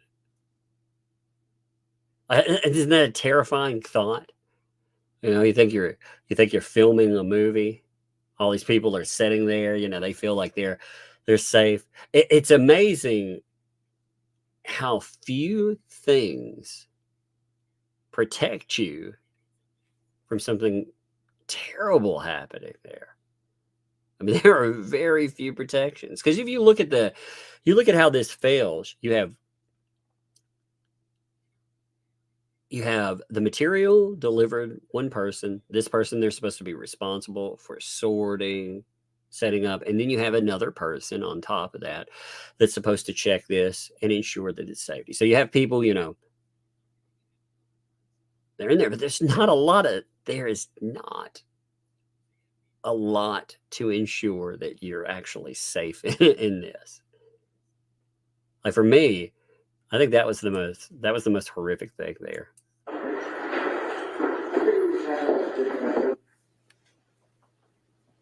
It's a scene similar to scenes we've all seen in movies and television, performed by thousands of actors. And the scene that continues after lunch is the same scene. It's just not, unfortunately, captured on videotape. And the scene they envisioned and acted out, that prop gun was positioned in the afternoon so close to the camera that you could see inside, that you could feel it. You could feel that it was loaded, and it was loaded, of course, with dummies. dummies to make it look like a real gun. But this one time, one of those dummies was a real bullet. What about The real dummies, bullet man? was not known to anyone in that church. Amongst the actors, directors, and crew in the scene, everyone was doing exactly how they go about their business every day on a movie, not as if some lethal element had been included in the environment. You will see creativity and movement and everyone talking and vibrant. No one had any idea that this venomous, toxic element had been inserted into this magic they were creating. But it did. It entered that place. It killed an amazing person. It wounded another, and it changed lives forever. And so to find out what happened on that movie set, you need to do something that the prosecutors could never do. You have to step back and remember what they were doing on a movie set.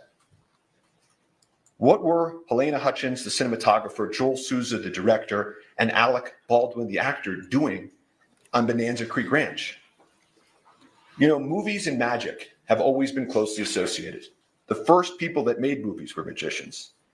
And this imagination that happens in movies, you know, King Kong, he can stand above a city, and Superman can fly, horses and snakes and gun battles. For this to all work, for cinematography, what Helena did to work, for acting to work, you have to be so close to the barrier of real and imagined that the viewer feels that they're there, that it's real. The viewer can't see strings from the stuntman. The stuntman must leap. The snake must hiss. And guns happen in movies all over this country for many decades. Bang, bang. You've all seen it. Guns have been an element of theater and film and television since the earliest of times. Depictions of war and combat, Spartacus, it stirs audiences because it feels real.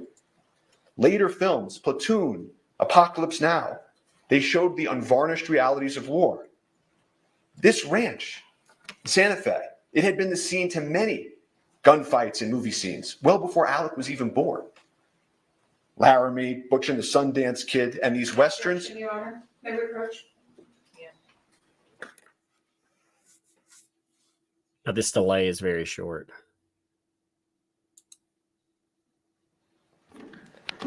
The evidence will show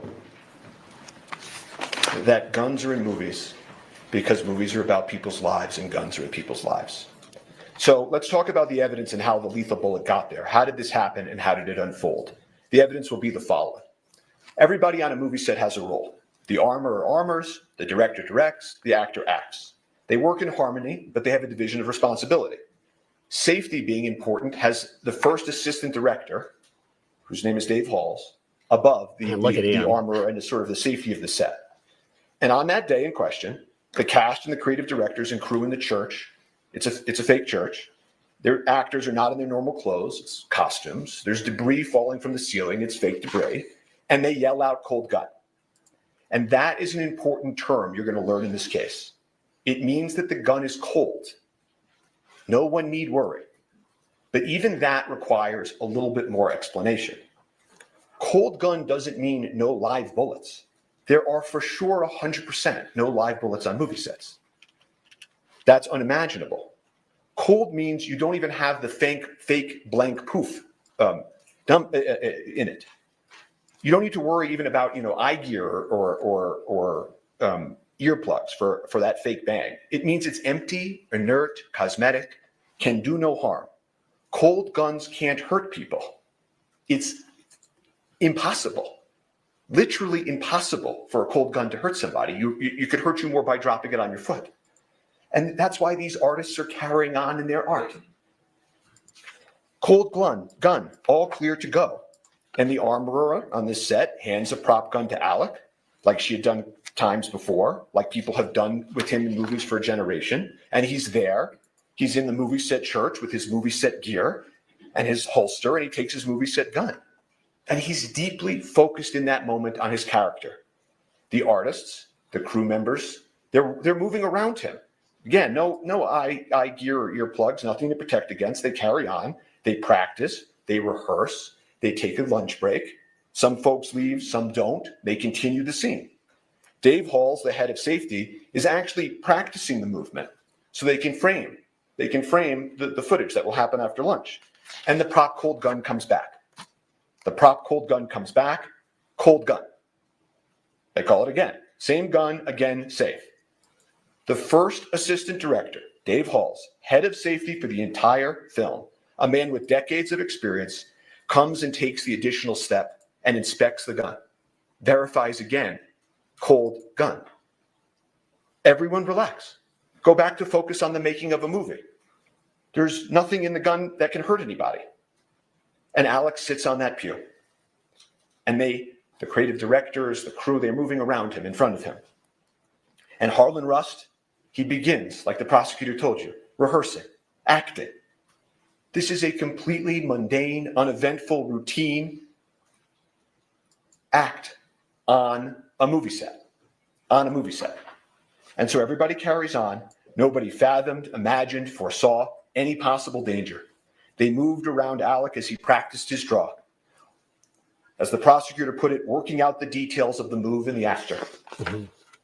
He does it again, does it in a different way. Nobody bats an eye. And they will tell you that the investigation revealed that Baldwin was practicing drawing and pointing the weapon of the scene with guidance and instruction from Helena Hutchins and Joel Souza. The gun goes off. Everybody's shocked. Alec is startled. He immediately says, I didn't mean to shoot I didn't pull the trigger. Immediately. What the hell just happened? They collectively exclaim. Shock turns to panic. 911 is called.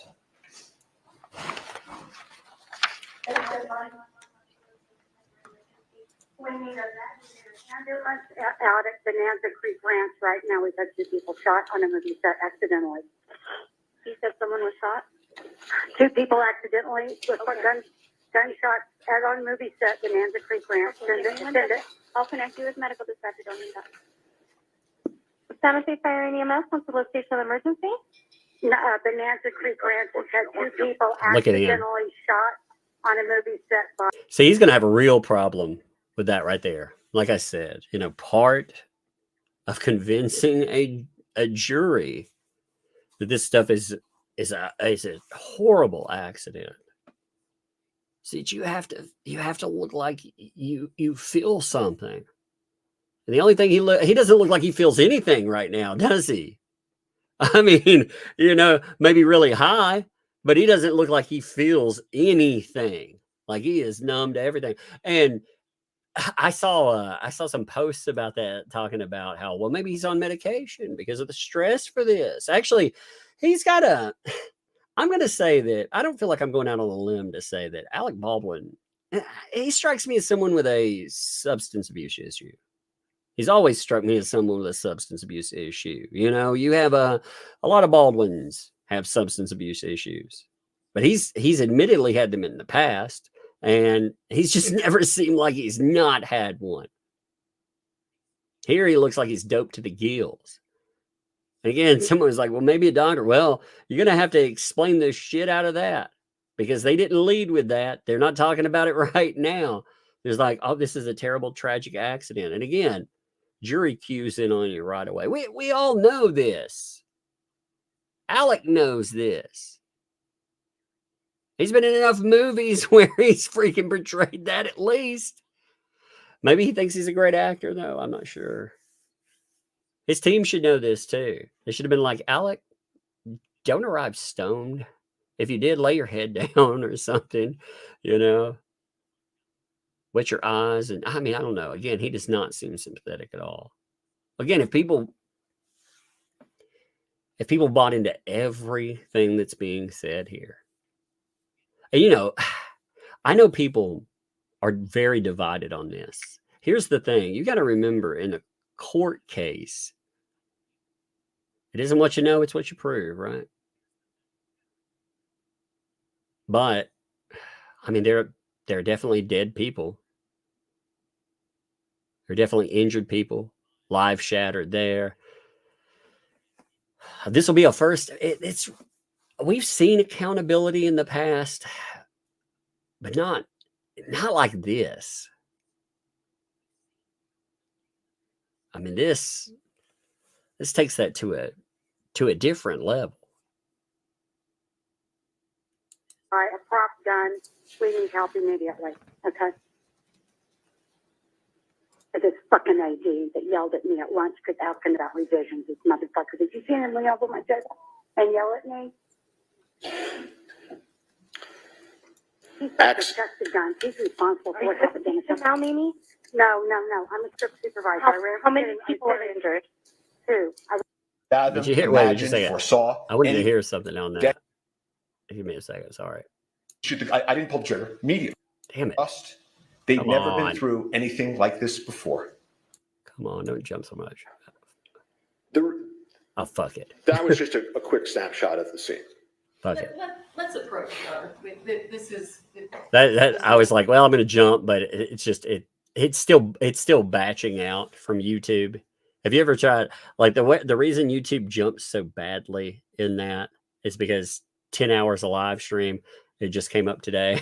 That's why you can't lock in on half of it. But you heard in there, you heard the responsible for this. I was like, wait a minute, let me listen to that one more time, just to hear that again. Who cares?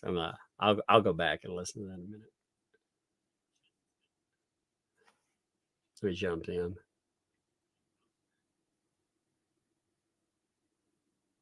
See how it doesn't want to lock in on anything.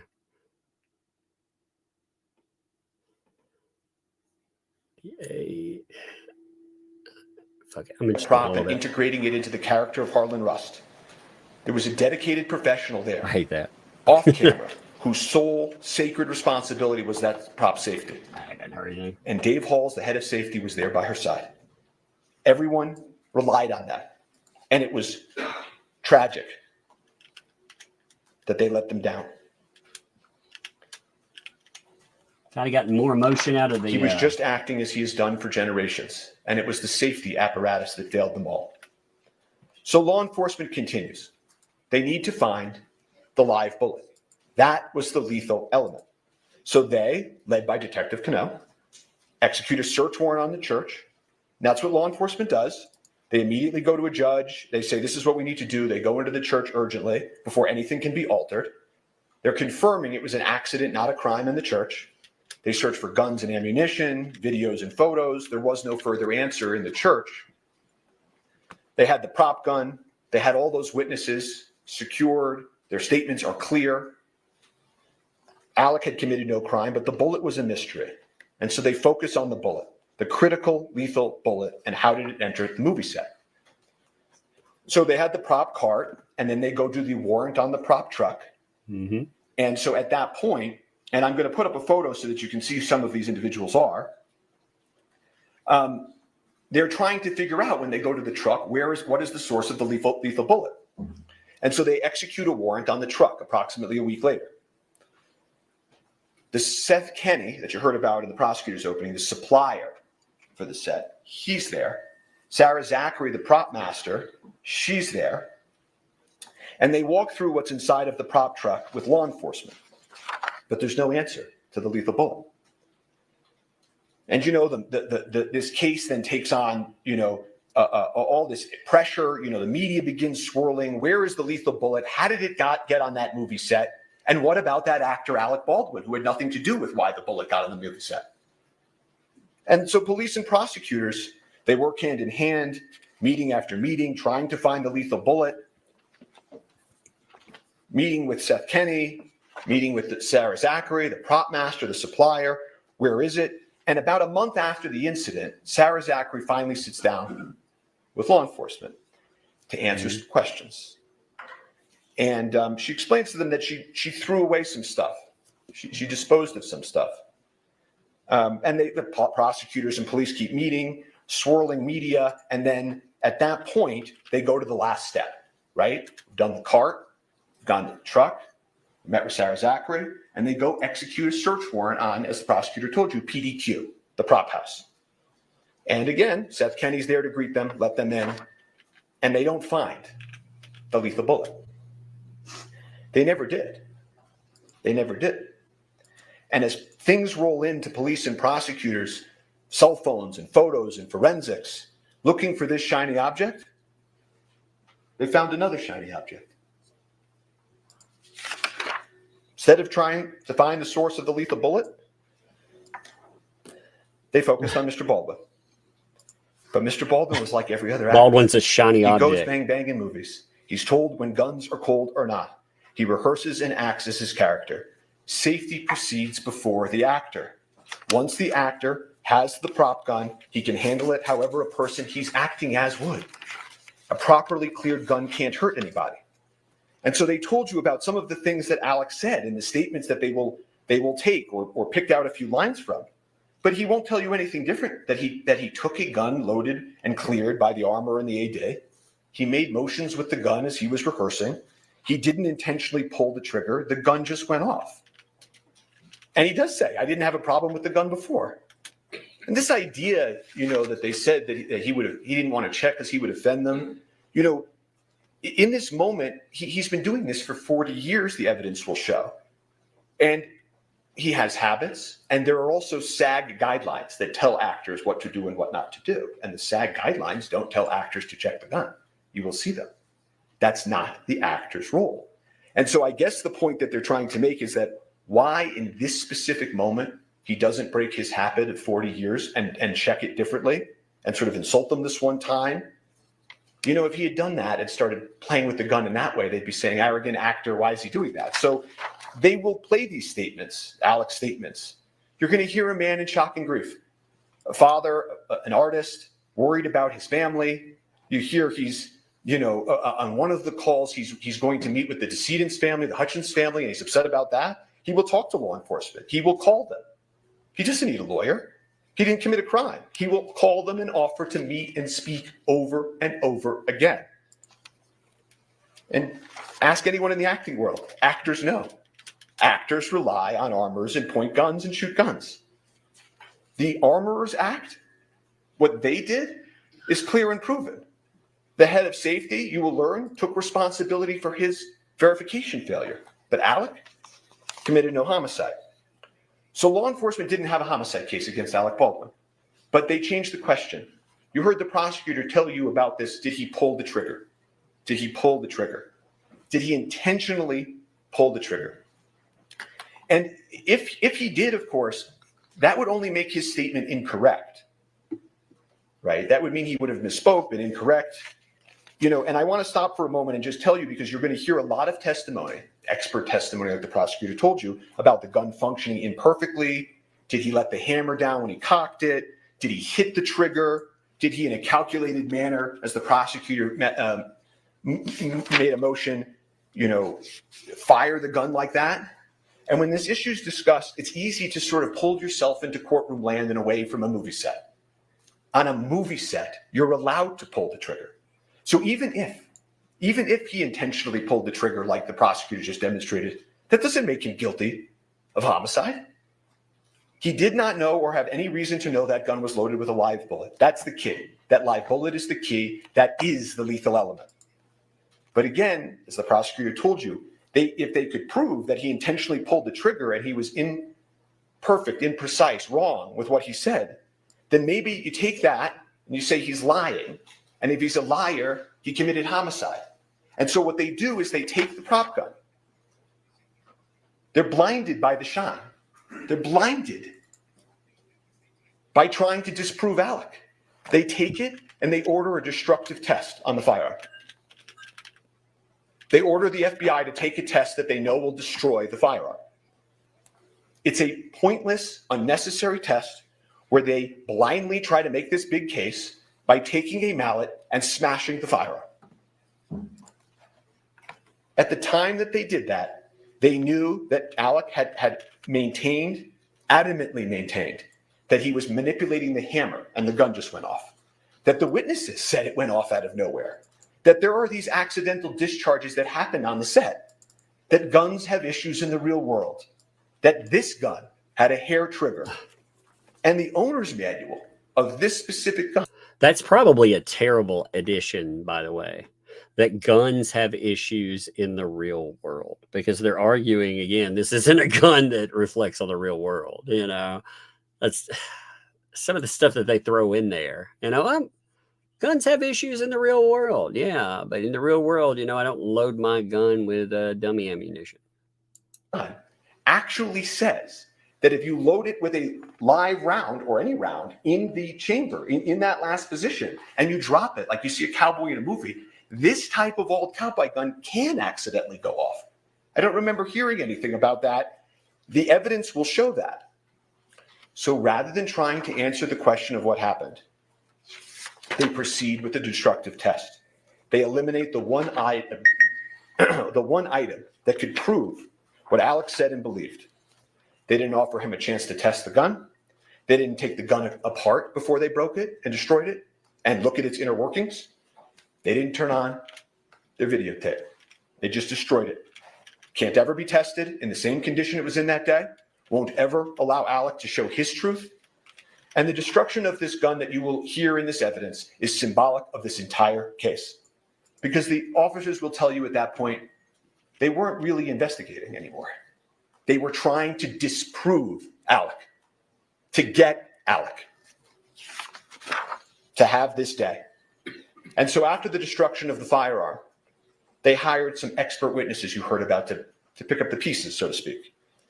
And the state retained Lucian Haig, an expert with over half a century of experience. And he will come into court and he will tell you he's never seen anything like this in his entire career. They conducted a pointless test, a test that would lead to inevitable destruction of the firearm.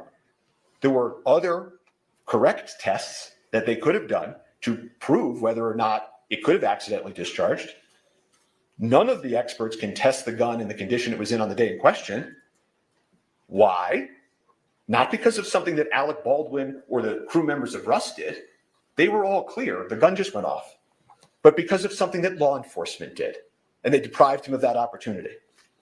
However, Lucian Haig will tell you that in his analysis, he did find modification that he thought likely pre-existed the FBI testing.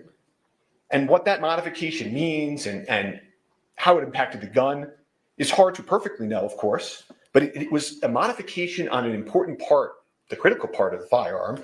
And it was important enough for them to put into a report and to write a new opinion about. They felt this revelation had to be sent to prosecutors. Look at his face now. Look at his eyes, man. It looks like the sunglasses were actually part of his face, like his face swelled around them or something. Does it not look like that? Like you left him out in the sun for, I don't know, a couple of years. It looks like he's been beaten about the face. Like somehow, like he got in a fight the night before. And they maintained that position, that this modification was a matter of import, for almost a year. And then a few weeks ago, before trial, they just took it back. They just took it back. You will get to see the circumstances of that take back. How far they would go for the shiny object. They never solved the question of the lethal bullet. They destroyed the gun, and all they were left with is Alec Baldwin and the movie they intend to put on. But because they never solved the lethal bullet, they eliminated the prop gun. There will not be one witness, not one shred of evidence in this trial that Alec knew or should have known the gun was loaded with a live round. So they can't prove their high-profile homicide case. So they will proceed to then here and now tell you about other things, other evidence that you will hear that has nothing to do with what happened in the church on October 21st. That the movie set as a whole was improper or anything, that they hired the wrong armorer, I think I heard in opening. The evidence will show that the armorer was hired by somebody else, trained by somebody else, had done gun scenes on Rust with somebody else before Alec even got there. She was the daughter and the apprentice of the most famous and well-respected armorer in Hollywood. And she had just left serving, being an armorer for Nicolas Cage on another Western. That's terrifying. Then they'll come in and they'll say, but what about the movie guidelines? You heard about Mr. Jorgensen, the movie guidelines, that one of the protocols wasn't followed, or there was a set safety issue about something unrelated to this, like these movie guidelines on a set or the things of Navy SEALs and NASA. The guidelines were followed. They followed the safety guidelines. Actors don't check the weapons. Safety is ensured by dedicated personnel. So they will say, but there had been accidental discharges on the set, that guns had fired accidentally prior, not related to Alec, by the way. But again, that's the people we looked at. Hannah Gutierrez-Reed's fault, Sandra Zachary's fault, perhaps, Dave Hall's faults, workplace issues. Some of them will end up, and you will hear the witnesses in this case, many of them have brought civil lawsuits. And you'll hear that, in those civil lawsuits, they're presenting evidence to try to meet a burden, not a criminal beyond a reasonable doubt homicide trial burden, but they're going to try to prove their cases in civil courts. And that's where faults and accidents are at worst 99% worked out. Not here. But you'll hear these members of the Russ crew come in here. They'll try to make sense of this for you. Some of them have sued. Some of them are in grief. Some of them are in grief and have sued. And part of this grief they feel, that everybody feels, is understandable. And what they will do is they will tell you, if only we had had a second armorer. One of them will say, if only Dave Halls had checked better. If only the camera hadn't been right there and Ms. Hutchins wasn't leaning over the camera. If only I myself did this. If only Alec did that. This is natural, their testimony. It's part of the human condition. It's part of grief. Objection, Your Honor. None of them knew. Yes. Anyway, you get an idea. You get an idea exactly how this is going to go. All right. If you want to watch, I would recommend, if you really want a feel for the trial, you should go in and watch day one.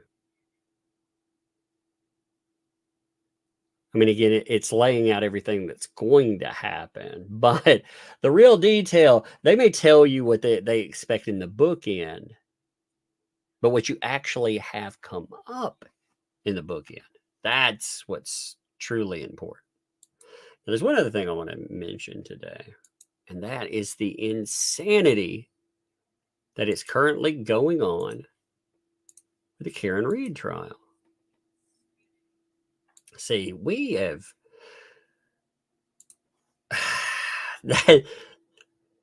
let me pull something up for you. It'll take me a second here, but it's worth saying. The Karen Reed trial. I mean, this has been the most insane thing to watch play out, because you're not only having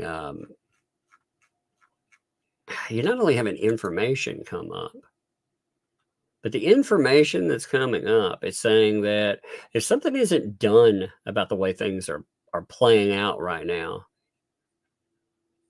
that somebody may actually go through double jeopardy.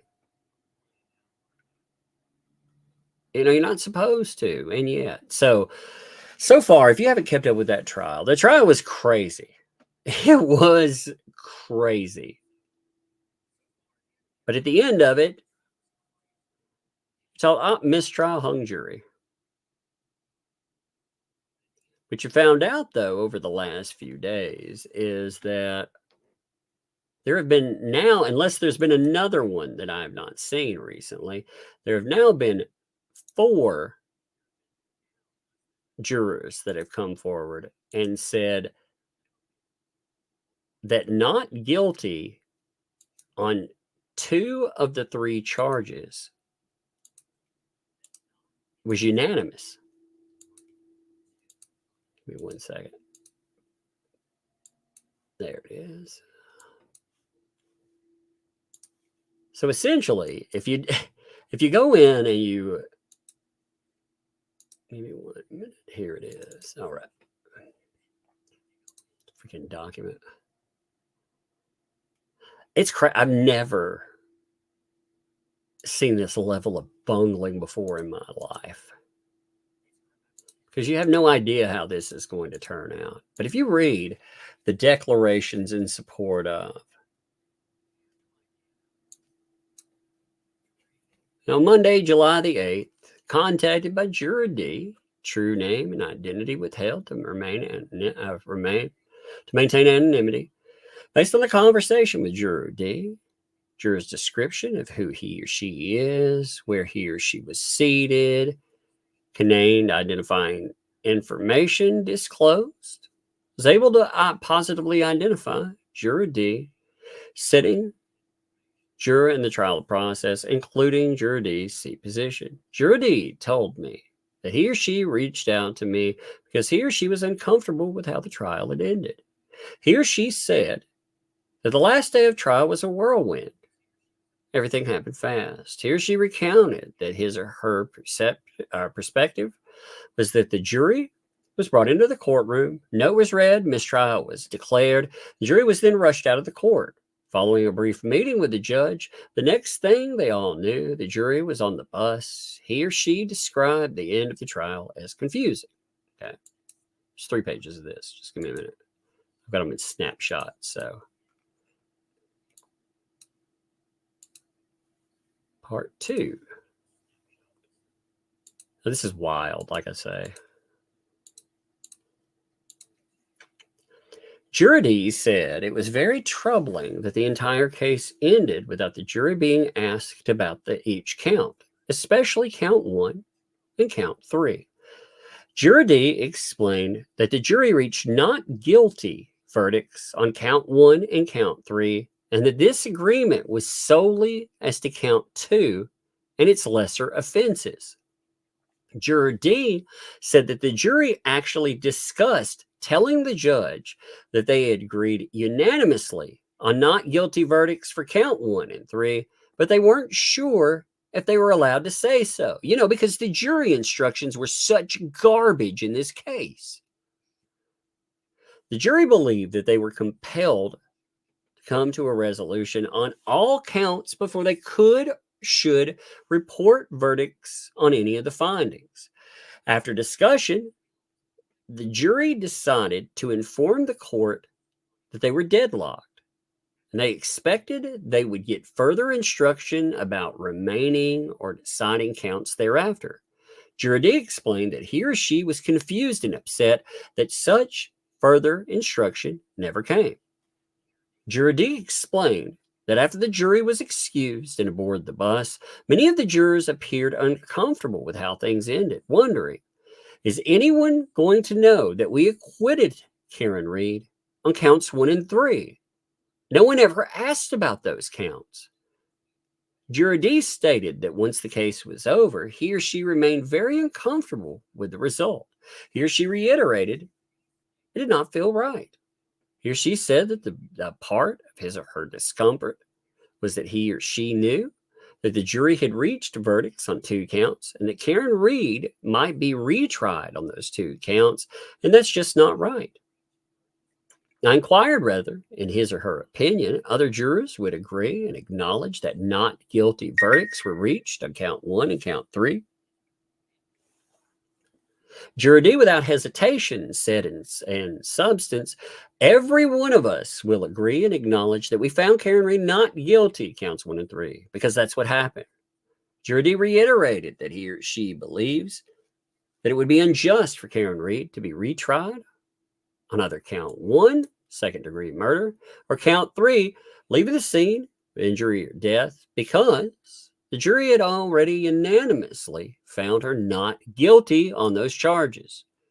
Juror D further stated that if necessary, he or she would agree to testify in order to explain to the court the jury unanimously reached not guilty verdicts on count 1 and 3, as long as his or her identity remained protected. 1 minute. Then they note, this is a true and correct statement to the best of my ability. I mean, think about that, though.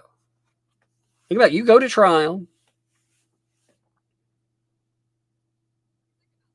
and because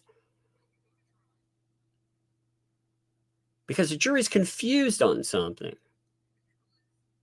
they don't deadlock on everything. They deadlock on specific items where lesser crime. But it counts 1 and 3.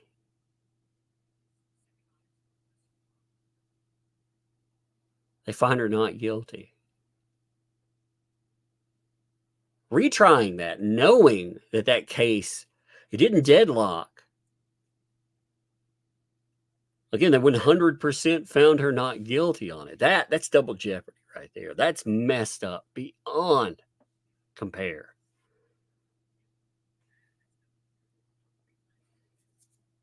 No interest in it? Well, you know, you don't have to watch the trial. What you need to understand is, at the end of a trial,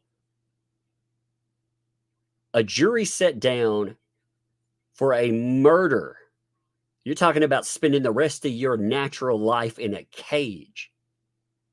And a jury, they're given 3 counts here. On lesser counts in one of them, they could not agree. They thought they would get more instruction on what to do with that. But on 2 counts, they decided that she was not guilty. Unanimously decided she was not guilty. And we're hearing about multiple. Not only that, in the aftermath of the trial, we hear all this bullshit coming out of the media that's not true at all. You know, about how the jury divided, how the numbers came in, and how it was so close to her being found guilty. And that's not what's being said here. So now you have a real case of somebody potentially facing another murder trial because jury instruction wasn't right.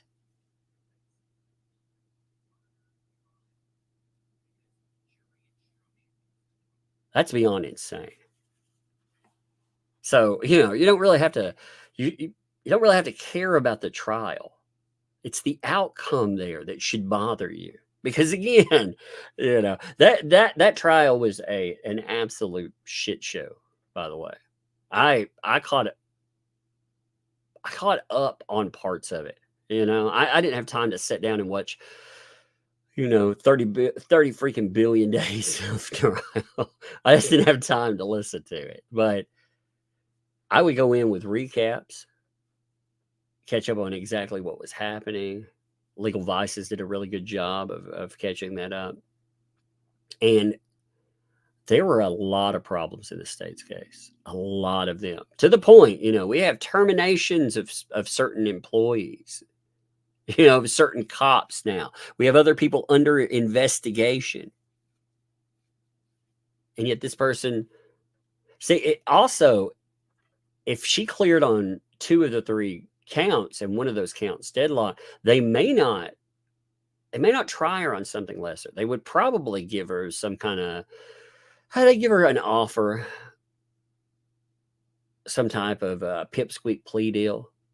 She's being denied that. Again, you're denied your due process in that. That is wrong. That is wrong on a level that just, anyway. All right, I'm done. I'm done today. Let me look at the rest of the super chats that came in. And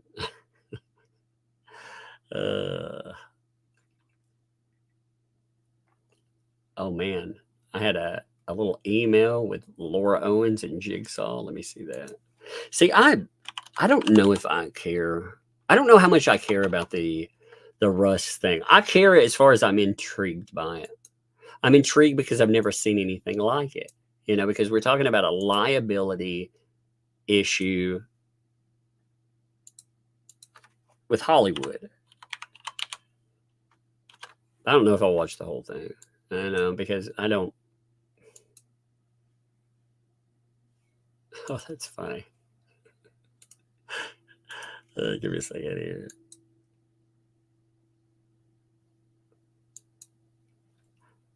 I find the argument about it fascinating. And especially, I was watching, I had time today to sit down and watch some of the opening argument. And when I did, I kept noticing Baldwin. Oh no, it's Laura Owens Jigsaw. She wants to play a game. Can't be her, though. She's not falling off the horse. She's been glued to the horse. It's part of one of the traps.